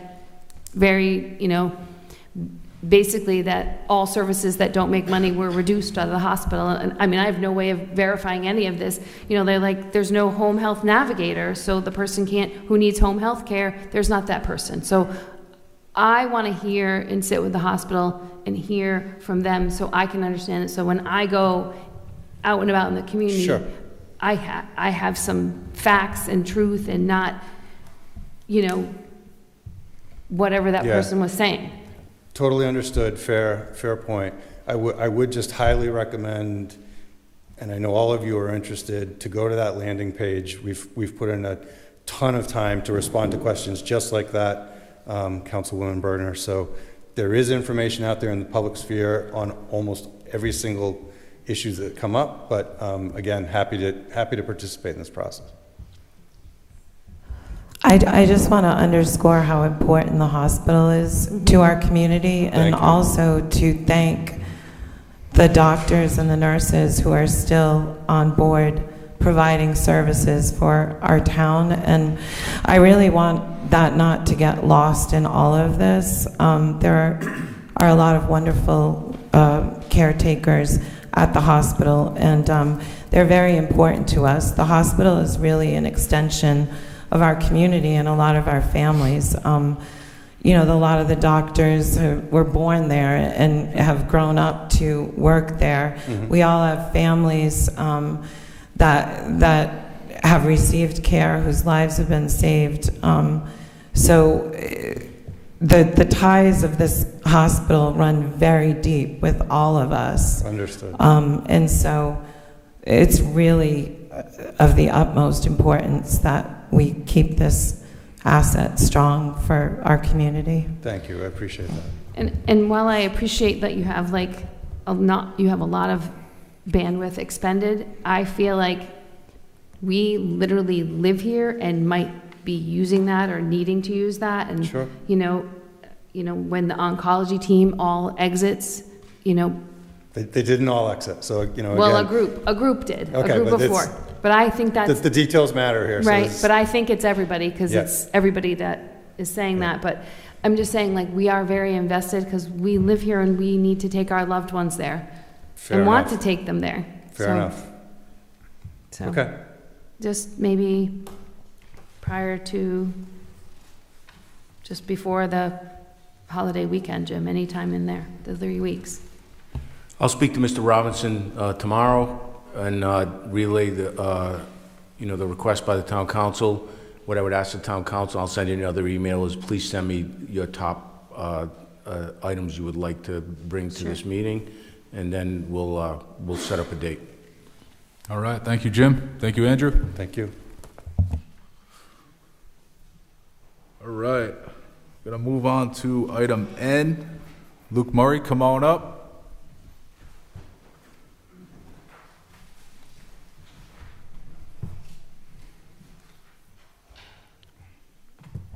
So I didn't have a memo prepared to this. This is really a follow-up to the council's request to look for the submission of the application. I do want to inform the council that I did reach out to Paul Jordan from around DEM the next day on the land swap. He did watch the meeting, so it was pretty easy to talk about.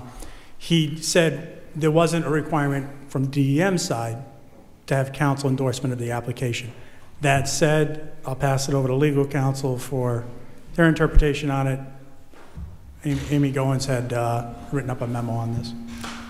We sent the council a confidential privilege memo dated September 19th. The conclusion is that you have the authority to and should vote on this matter.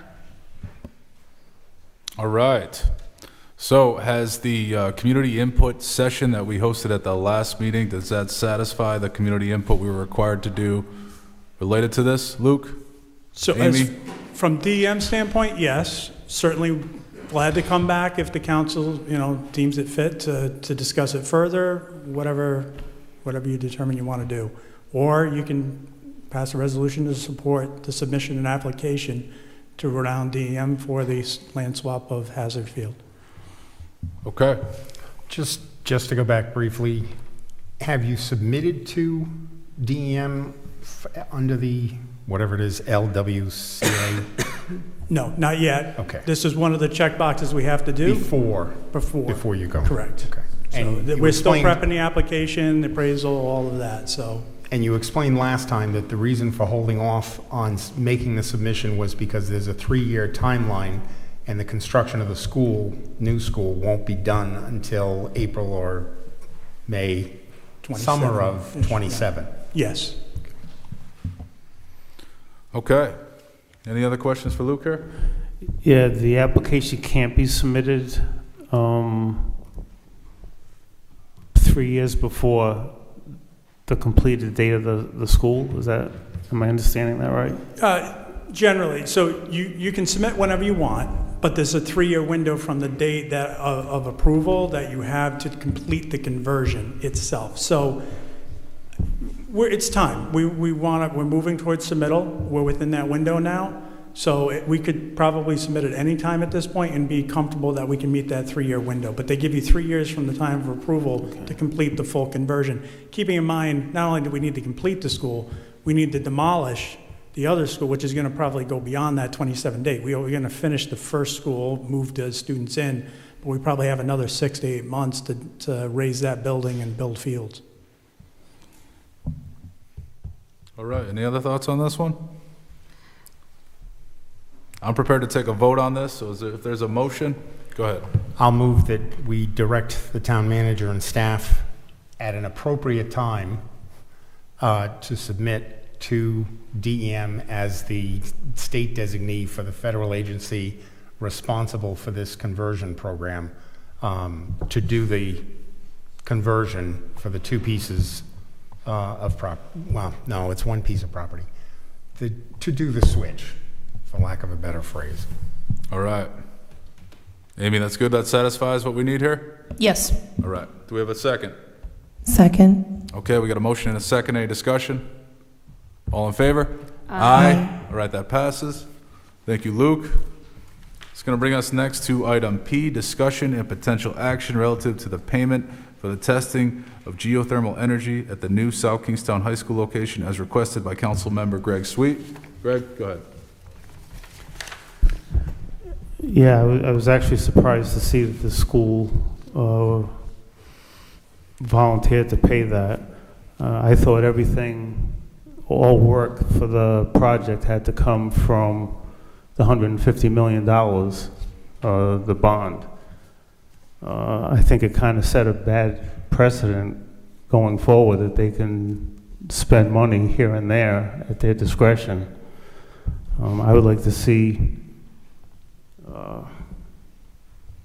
that these expenses come before the town council for approval.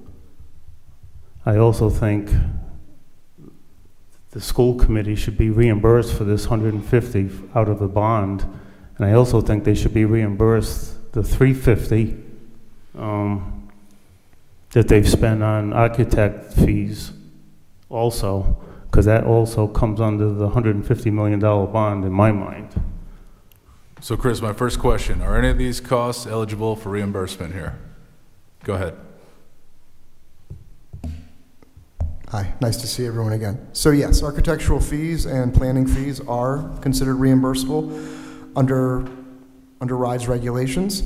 With that being said, the reason that the school department moved forward was that this was seen as a risk to the project. It's for planning purposes only, much like the 350. I should also note that this outlay of funds, this $100,000, is part of that 350. It's not 350 plus an additional amount of money. It's all included within that 350 that was previously authorized by the school committee for planning purposes. I thought the 350 was just for architectural.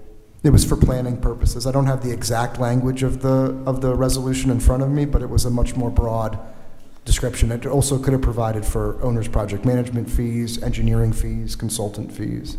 Because the test hole really isn't a fee of any kind. It's to perform a report. So this is all part of the determining whether or not the Columbia Road School Street site is suitable for geothermal heating and cooling. This is considered a risk to the project because if we were to outlay out of the $150 million bond funds that the taxpayers have approved and the project wasn't able to move forward, then that's $150,000 of scope that we'd have to pull out of that project, $100,000 worth of scope that I'd have to pull out of that project. So this was, again, the school department trying to be good stewards of taxpayer money and saying, we will assume the risk for this specific portion of the work. If the geothermal was to go forward, of course, I would need town council's review and approval of that. But this is just to get us in a place, Councilman, where I can come to you and say, these are the results from the geothermal. Does the town council approve this as a path forward for the project? Being a good steward and saying they're going to pay for it so the taxpayers don't have to pay it. As a risk, yeah. They don't. I mean, they're paying, that's where they get the funding from taxpayers.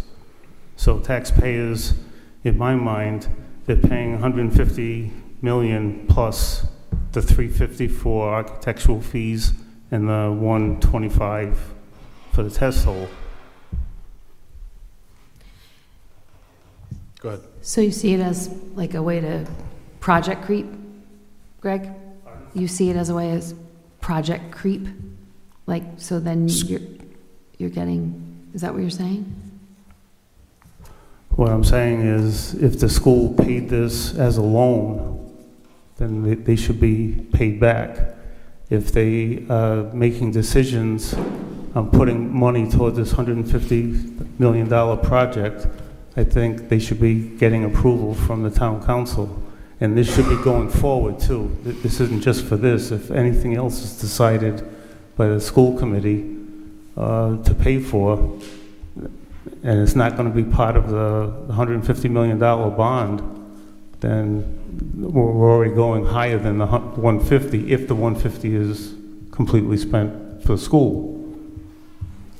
So, just to kind of go back to how it ended up that the school department paid for this, I think it goes back to trying to figure out if there was a surplus in the school committee's coffers. And so when Mr. Littlefield came on to the project, he and his team worked hard to uncover the reality of the financial situation at the schools.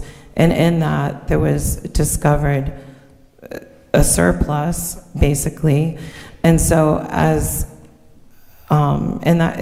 was a very contentious issue. And so as a matter of good faith and to progress the project along, they committed $350 from that surplus so that we could get moving on the project. And so that's essentially how we ended up with that, just for some context. So we do have a school committee member here. Okay, if you do want to speak on this, feel free to come up. Maybe you could talk about just the decision-making that went into making the investment into the geothermal exploration here, and what potentially that could lead to if eligibly, found there. Go ahead. I appreciate you calling up. And Patty, I appreciate you trying to kind of bring us to how we got here. Rory was looking at my face because I was a little confused because it wasn't necessarily related to surplus, not because it came out of our capital fund.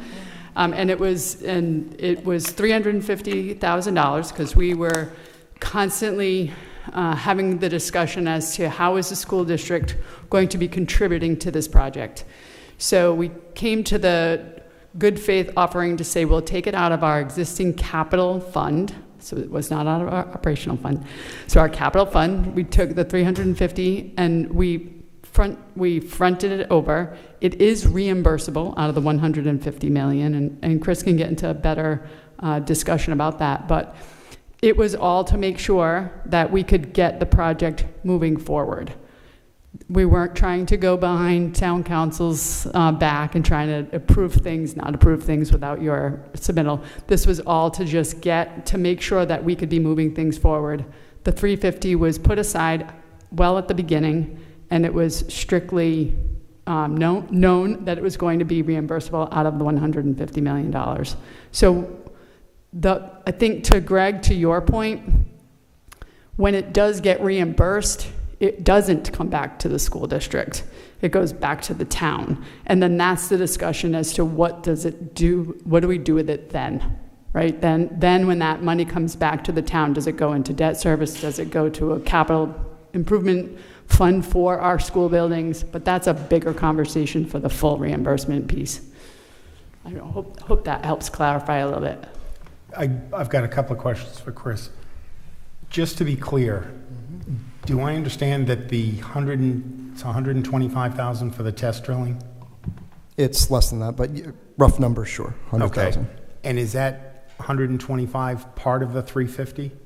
Yes. So okay. Maybe if I go back a little bit to begin. So the genesis of the 350,000 was leading up to the bond referendum, when the school department wanted to, in order to maintain a project schedule, if the bond was approved, and of course provide the most value, because we're talking time, costs money. I believe you guys remember the conversation that we had about every month that we move this project out costs substantial money, $300,000 or $400,000 a month. So that in order to keep the project moving, keep the design moving forward, the school department, out of their capital fund, was going to make a blanket allocation of $350,000 for design planning purposes. The bond was passed, and only approximately $100,000 of that money had been spent at the time. This money was already allocated, already in the school department's budget.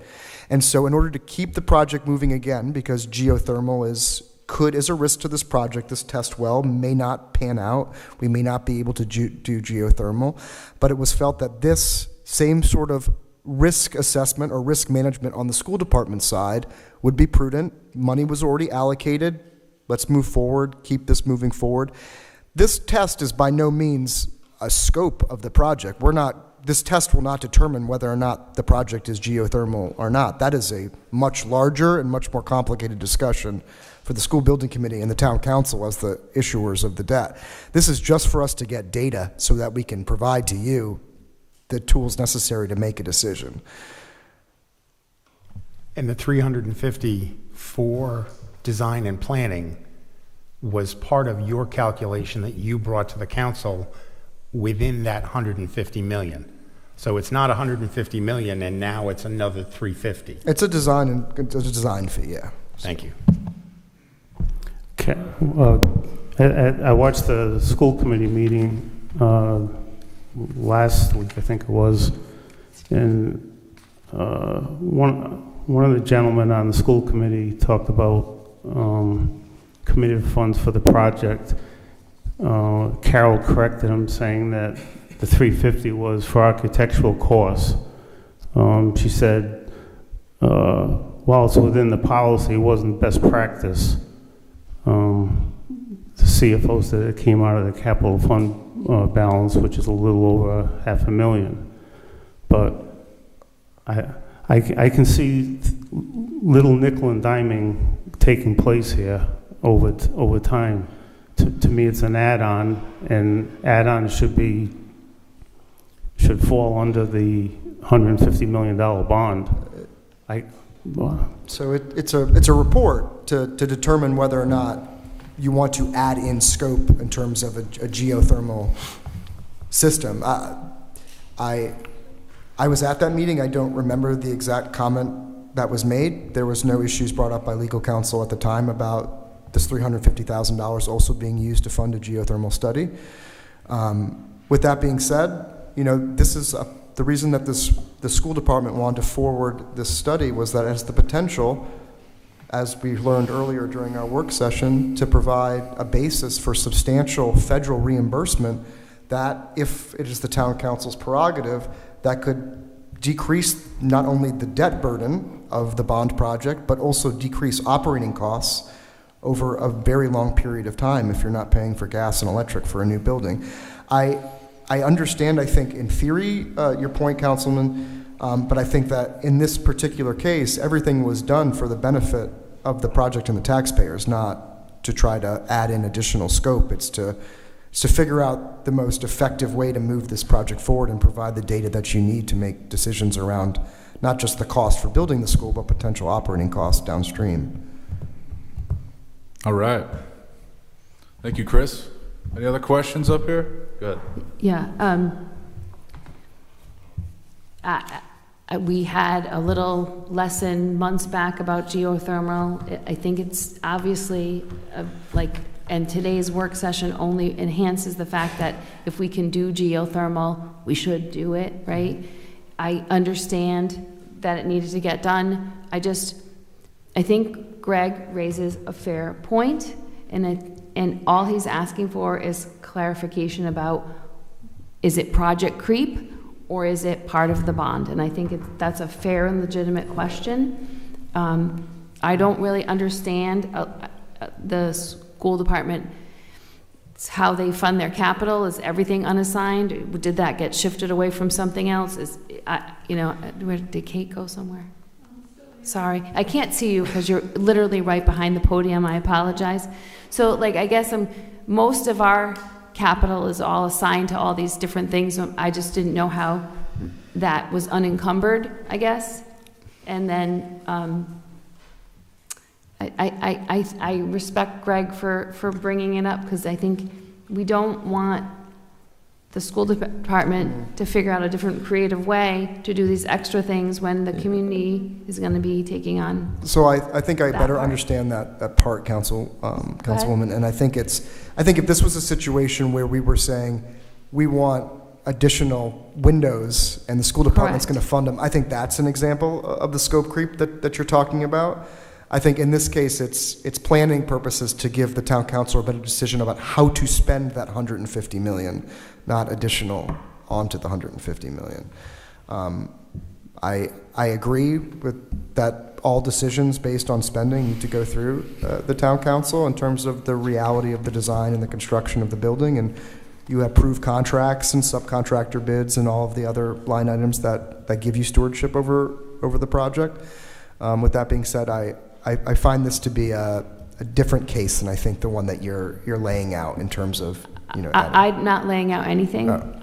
I'm not. I didn't raise the point. I'm trying to understand what he's asking. Okay. Well, sorry. I'm not. Yeah. Then what I meant was then a different case than the one that I think we're discussing in a larger Correct. term right now. Correct. Because All right. I think we've got some good clarification. Appreciate your time, Chris. Kate, thank you for coming up and helping us work through that. I think we have a good understanding now. So, you got anything further, Chris? Just, if I might, talk about geothermal for a second. We have an abutters meeting this Thursday. Myself and Brian Mahoney have gone door to door, knocking on doors of abutters to the project to let them know about it. A mailer has also been sent out from left field, not from the school department or from the town, but left field. Sent out a mailer making people aware of it. That's followed by a school building committee meeting on Thursday. We hope the public will attend. And then in terms of where we're tracking now, we have a preliminary meeting with the town to go over the preliminary design.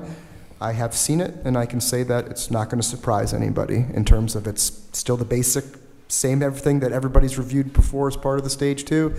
Site location, all of that remains the same. We just need to get through a few more hurdles, and then we have to go to the town council, for approval prior to sending that into RIDE. And of course, there is a public meeting with feedback mechanisms prior to that, so the public can come review the design, provide feedback. So multiple steps. It's going to be an exciting late October, early November. All right. Thank you, Chris. All right, that's going to move us now to item O, discussion and potential action relative to the purchase and sales agreement with South County Health for the Department of Public Services building, as requested by Councilmember Greg Sweet. Greg, go ahead. When is the P&L, how long is it good for? It's been extended to December 5th. And that is the due diligence period? Is that correct, Amy? That's the closing date. Okay. The last extension, which we sent to the council, provides the closing date is extended to December 5th. Okay. Okay. Anything else on that? I think it can be taken up when we have the meeting with the hospital. And I want to make sure the council's aware, as this is a real estate matter, you can also discuss this in executive session if you choose. All right. All right. So we could have executive session with the hospital about this topic, or just amongst ourselves? Amongst yourselves. Okay. All right, moving on. We're now going to go to the town manager's report. Jim? Thank you. I'll be brief. School Building Committee, the next meeting is on Thursday, 6 to 8, here in the council chamber. We'll be talking about the land swap and the administration building and some topics like that. Chris Spiegel spoke about the abutters meeting for Thursday. You want to help me? No. Well, then sit down so we can get to them quick. That'll be a big help, right? So there's a meeting, the school building committee meeting is Thursday, and there's an abutters meeting, or they're the same? The abutters meeting is at 4:30 p.m. on the 26th, okay, at the high school cafeteria. And that same night at 6 p.m. is the school building committee. And that's here? That's here, Okay. in the chamber. That's that. Main Street Facade Improvement Program, $1.25 million. We talked about that. That's already, we're working on it, 22 applications. The committee is met. We're starting to vet those, so we'll start bringing those to the council once we get them. The next item is the Affordable Housing Initiative. We had 4 meetings. One was at the South Road School, approximately 100 people attended. One was at the Wakefield School, 60 to 70 attended. One was at the Oliver Watson House, and about 40 to 50 attended. And one was for the boards and commissions, which was here last week, and about 40 attended. The meeting seemed to go well, and I think the community really appreciated getting a lot of questions and hearing, getting some input. The last item is the finance department is like, when you walk in that room, you can just feel the wheels turning. I mean, they're always crunching numbers. It's so quiet in there, it's actually almost a little uncomfortable for me to walk in there because I'm afraid they're just working so hard, they really are. But they got an award for 38 years in a row. And it's called the Finance Department are receiving the Certificate of Achievement for Excellence in Financial Reporting. That just shows how long this town has been financially stable and responsible in all those years, and that's why we're in a position to make these decisions and bring good products to our residents. But, it's just worth noting, 38 years in a row we've been getting that award, and that's a monumental thing for the Finance Department to get. That's it. All right. Brian Sylvia, any words? Want to come up, say something on that?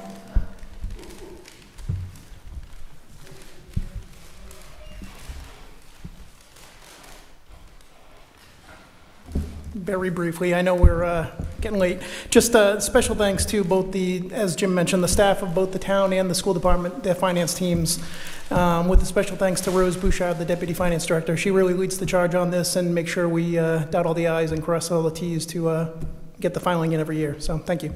All right. Thank you. Keep up the good work. Go ahead. Jim, sorry.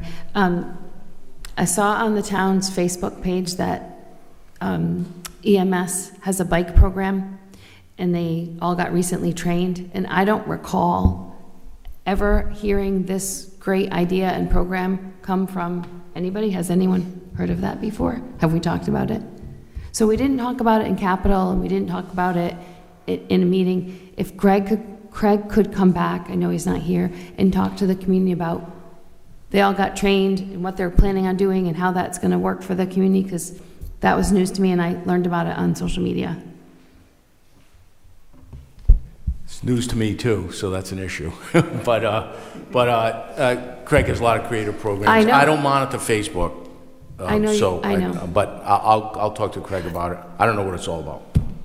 Well, there's a lot of people on bikes, and they got trained, and I was like, oh, this is interesting, and I think it fits with the community that we have, but we've never really talked about it. So, like, how did we buy the bikes, and should we use ARPA money for that? Like, you know what I'm saying? Like, what is it? I'll find out. And then have them talk about it so that we can then promote it. Okay, thank you. Thank you. And then I just wanted to follow up, sorry, we got an email on Friday from Colleen with all the boards and commission meetings. Thank you so much. However, could I just add that we consider adding that to the agenda so that if the public reads the agenda, all the meetings that would take place between this meeting and say the 15th would be on here, so people would know, oh, the planning board, oh, waterfront advisory. Just, I know it's posted in lots of places, but I bet you more people use this as a reference point than anything else. So while I love that Colleen did that and we can use that, adding it to the agenda would be helpful to the community. How do you feel about that? Yeah, maybe like a link to the document that's sent to us, maybe attached to the agenda each meeting. There will. So there was, most of you on the council have approached me last week about a meeting that was held about affordable housing with the boards and commissions that was not on our calendar. That was an oversight. Stuff happens. But how do we improve that? So I agree with you. Every Friday, the town council will get an email for the next 2 weeks running of what the meetings will be. All the directors will be contributing to that report. We're going to put it on Facebook, all right, and we will attach it to the agenda so that people can just click on it and see what the and it'll be on our calendar, obviously. And if it's a real meeting of importance, there'll be a news flash on it as well. Yeah, does it say calendar? Like at the webpage, does it say calendar or does it say events? Because I would think an event is like the library is doing this or something, or, but. I think it says calendar. Yeah, there is a calendar on the webpage. Okay, just over here, this little circle over here. All right, well, we need to do I would fully suggest that the agenda have it listed every meeting that's going to take place between now, this meeting, and the next meeting. Well, that's what we're gonna do. That's what I said, 2 weeks out, every meeting. Now, what I will say is, that was an oversight. Yeah. Usually doesn't happen. Usually we're really on top of this. Something fell through the cracks, and, we'll do everything we can so it doesn't happen again. I don't mean it as a response to that. I think in general, people don't know where to find everything, and a lot of people look for the town council agenda, and they're paying attention, and then they can see what other meetings are happening. And some of them only meet once a month, so it's very easy to slot them in. It's not a response to the Thursday meeting, it's just a better routine, I think, for public access to information and awareness of what's going on. I agree. Me too. I really appreciated receiving that list in our email. It was very much easier to keep track of. Thank you. All right. Thank you, Jim. We're now going to move to public comments, formerly known as comments from interested citizens. At this point, we invite anyone in the audience who wishes to speak on any matter to come on up. We're just going to ask that you identify yourself, and we're going to limit you to 5 minutes. We have this clock over here, which will begin counting down once you start. We ask you to use that as a way to gauge the 5 minutes. Go ahead. So, I have here copies of the, Turn the microphone on, Norma. My name is Norma Rolke. I live at 10 Sandpiper Drive. I have copies of the town council meeting from January 23rd, 2023. I want to talk about that, but not really about that. I want to talk about how to get on the agenda, because my request has been several times to be on the agenda, and been allowed to be on the agenda several times, but most times I'm not. And so that's what I really want to talk about, because if you're on the agenda, you get to talk for more than 5 minutes. You get to have dialogue. When you're doing something like this, it's 5 minutes, and you're not supposed to have dialogue. And then you never know what happens to what you're talking about.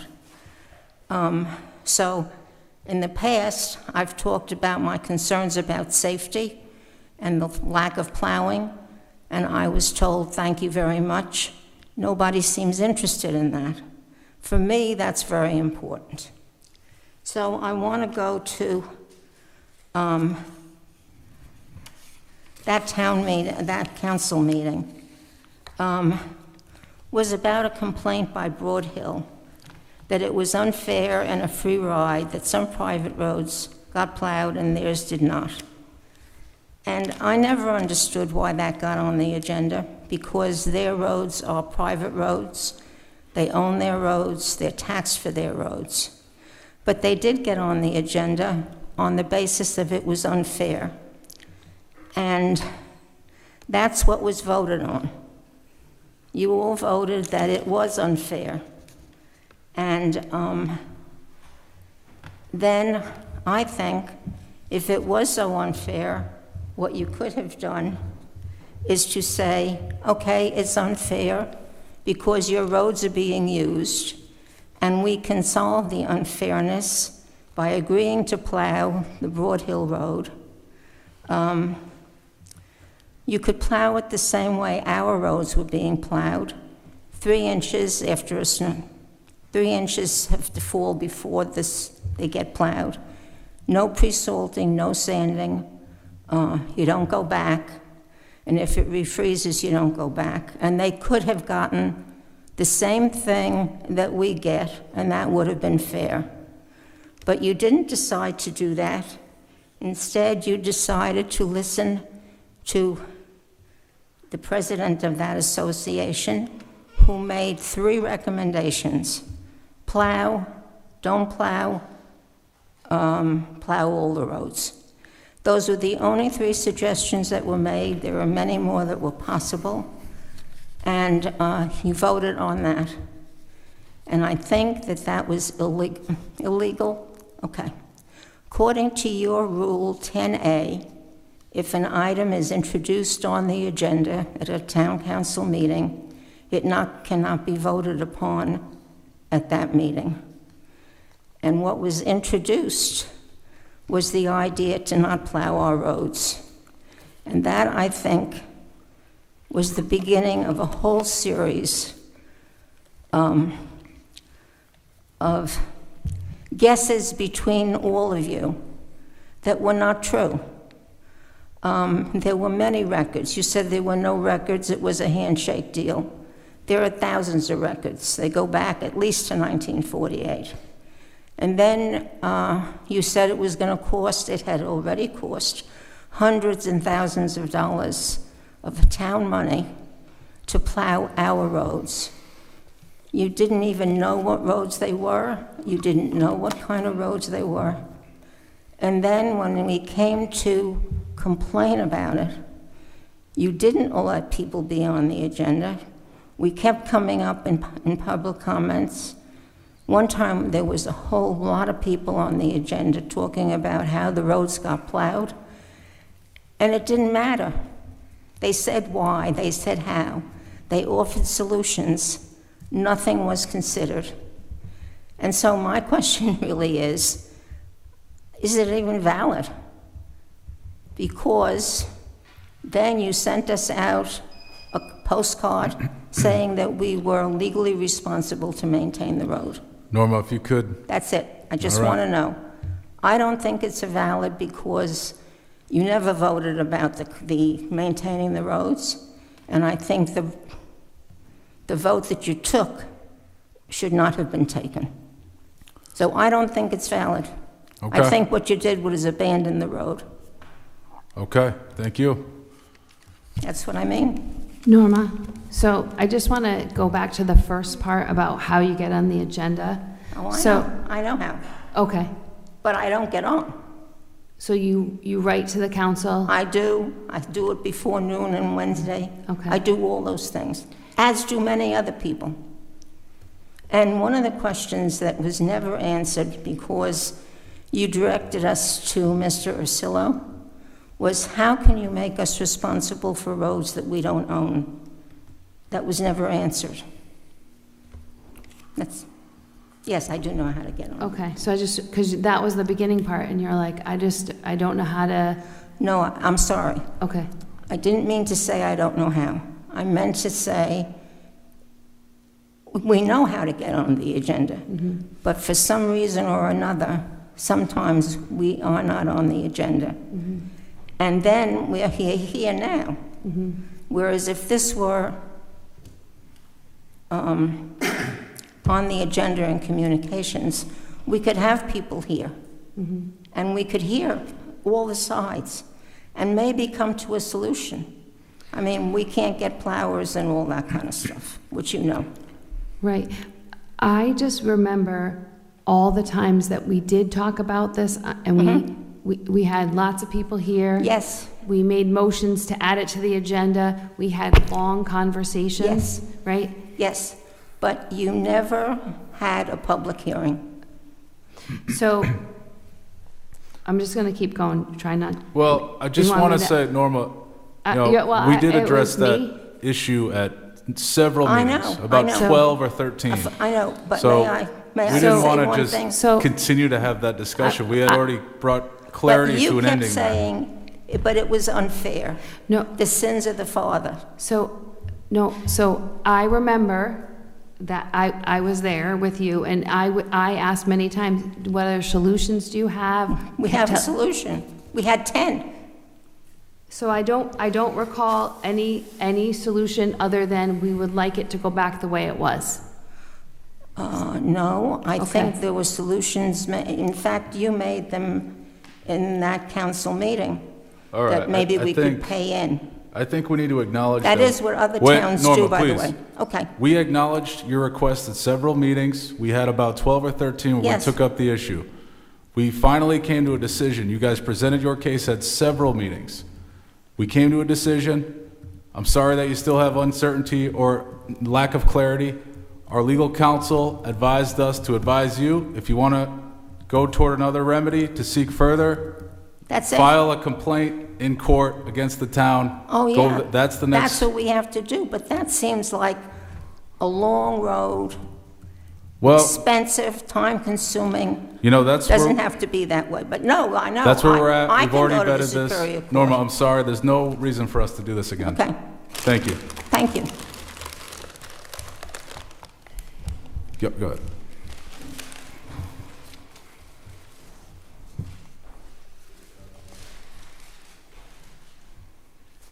Lori, before you start, I want to tell you that you would be happily informed that we voted on an ARPA plan tonight that allocates $35,000 towards engineering design services for the addition of sidewalks and traffic calming along Kersey Road.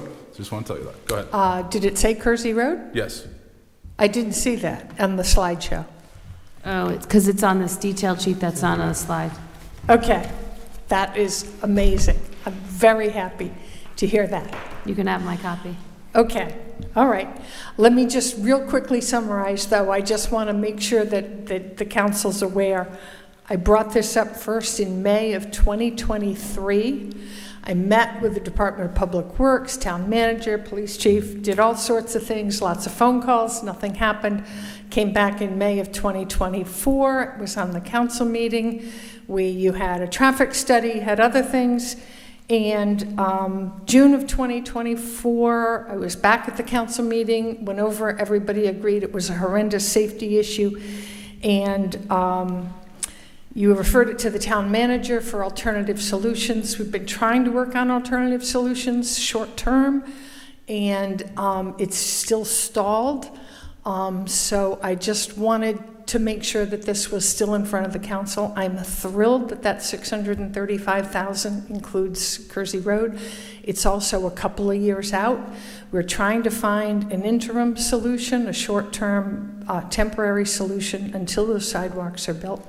So I will keep trying to reach Rich Bourbonnais and Jim Manny and try and figure out what the timing is. And I'm really happy that it's in the ARPA money. So thank you. Just want to make sure that it's not forgotten. Thank you very much. Thank you, Lori. All right. Anyone else in the audience wish to speak? Invite you to just come on up.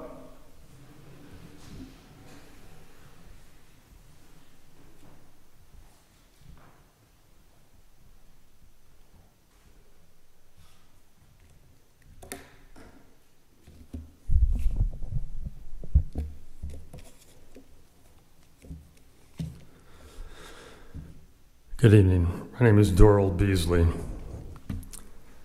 On November 5th, you can vote for me if you'd like to become a member of the town council. I'm running as an independent. I'm the only independent on the ballot this year, and I hope you'll give me some consideration.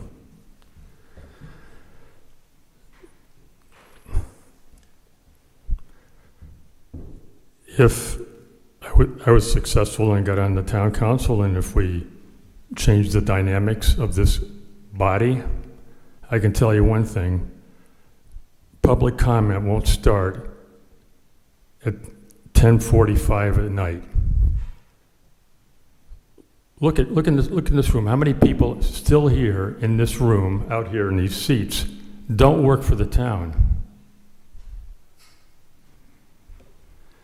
The reason you do this is you don't want public comment. You weren't even nice to that lady that just spoke before I did.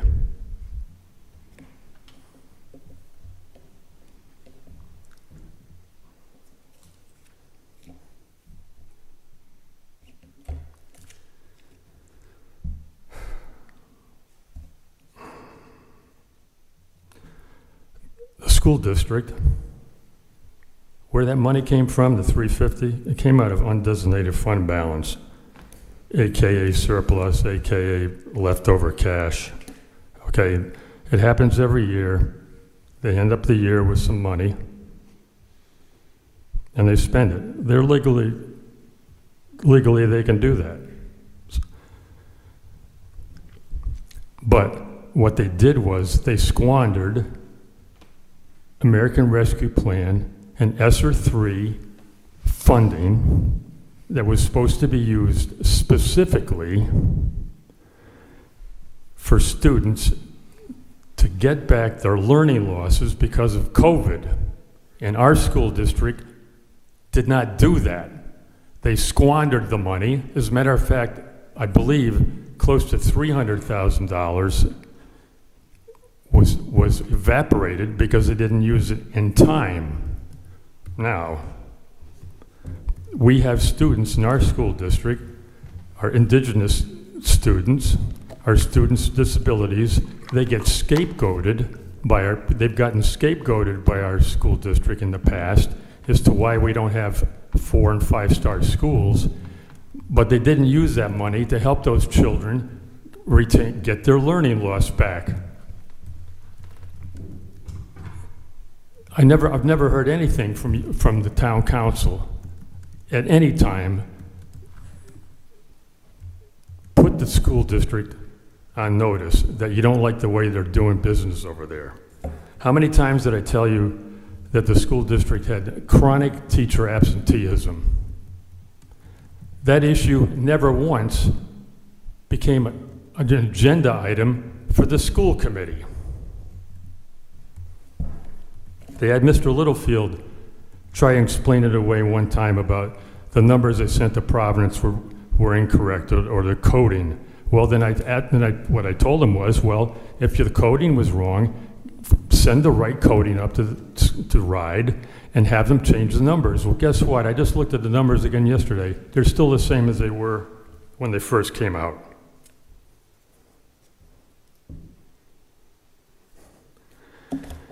Now, some time ago, I asked about the possibility of the school district getting into the electric bus business. And I was basically told, well, no, we can't do that.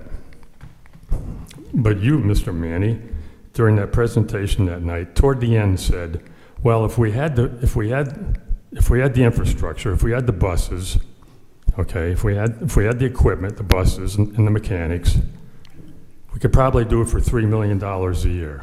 Well, this year we're spending 5.7. Next year it'll be 6. It's going to go up every year. Wait till Ocean State Transit starts buying their electric buses. You think the amount of money that's going to cost this district is going to go down? Of course it's not. Okay?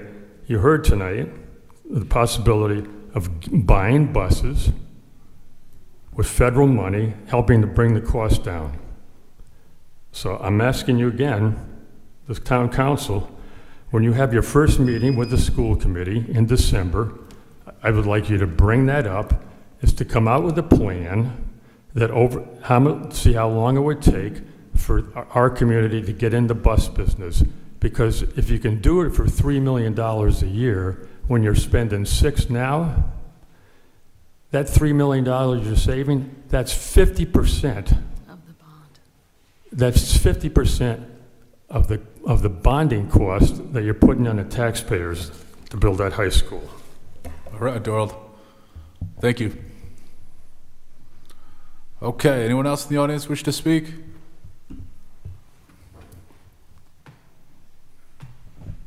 Hi, Kate Massananti. I live in Kingston, Rhode Island. I'm here as a taxpayer and voter.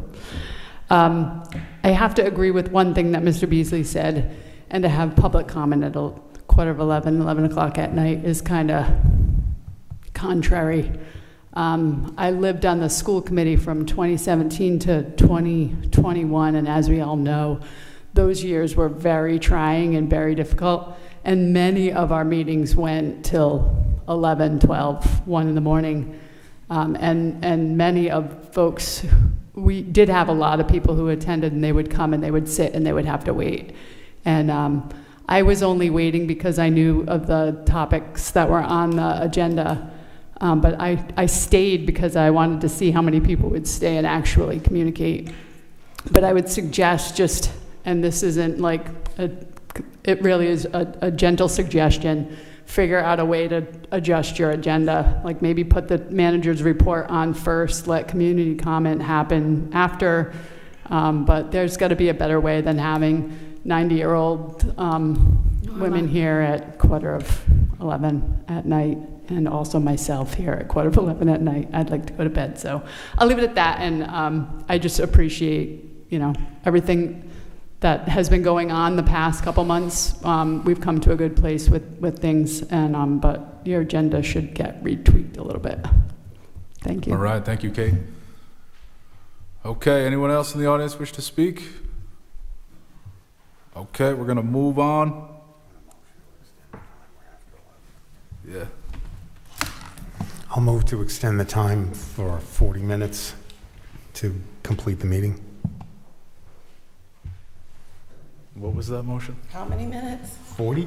I don't know. Just say a motion to continue after 11 p.m. I'll continue after 11 p.m. Second. All right, we got a motion and a second. Any discussion? All in favor? Aye. Anyone opposed? All right, that passes. We're going to move on to communications, item 9A, an email dated September 10, 2024 from Sarah Smith tendering her resignation from the Waterfront Advisory Commission. Make a motion to accept Sarah Smith's resignation and direct the town clerk to thank her for her service on the Waterfront Advisory Committee. Second. All right, we got a motion and a second. Any discussion? All in favor? Aye. All right, that passes. It's going to bring us to the end here. Oh, nope, we have an appointment tonight. I make a resolution that we appoint Rachel Littlefield to the Route 1 Stewardship Committee. Second. All right, we have a motion and a second. Any discussion? All in favor? Aye. All right, that passes. It's going to bring us to the end here. We're now going to enter closed executive session. Do I hear a motion to enter closed executive session? Yeah, give me a second. Motion to enter, or do I have to read You it? gotta read the whole thing. All right.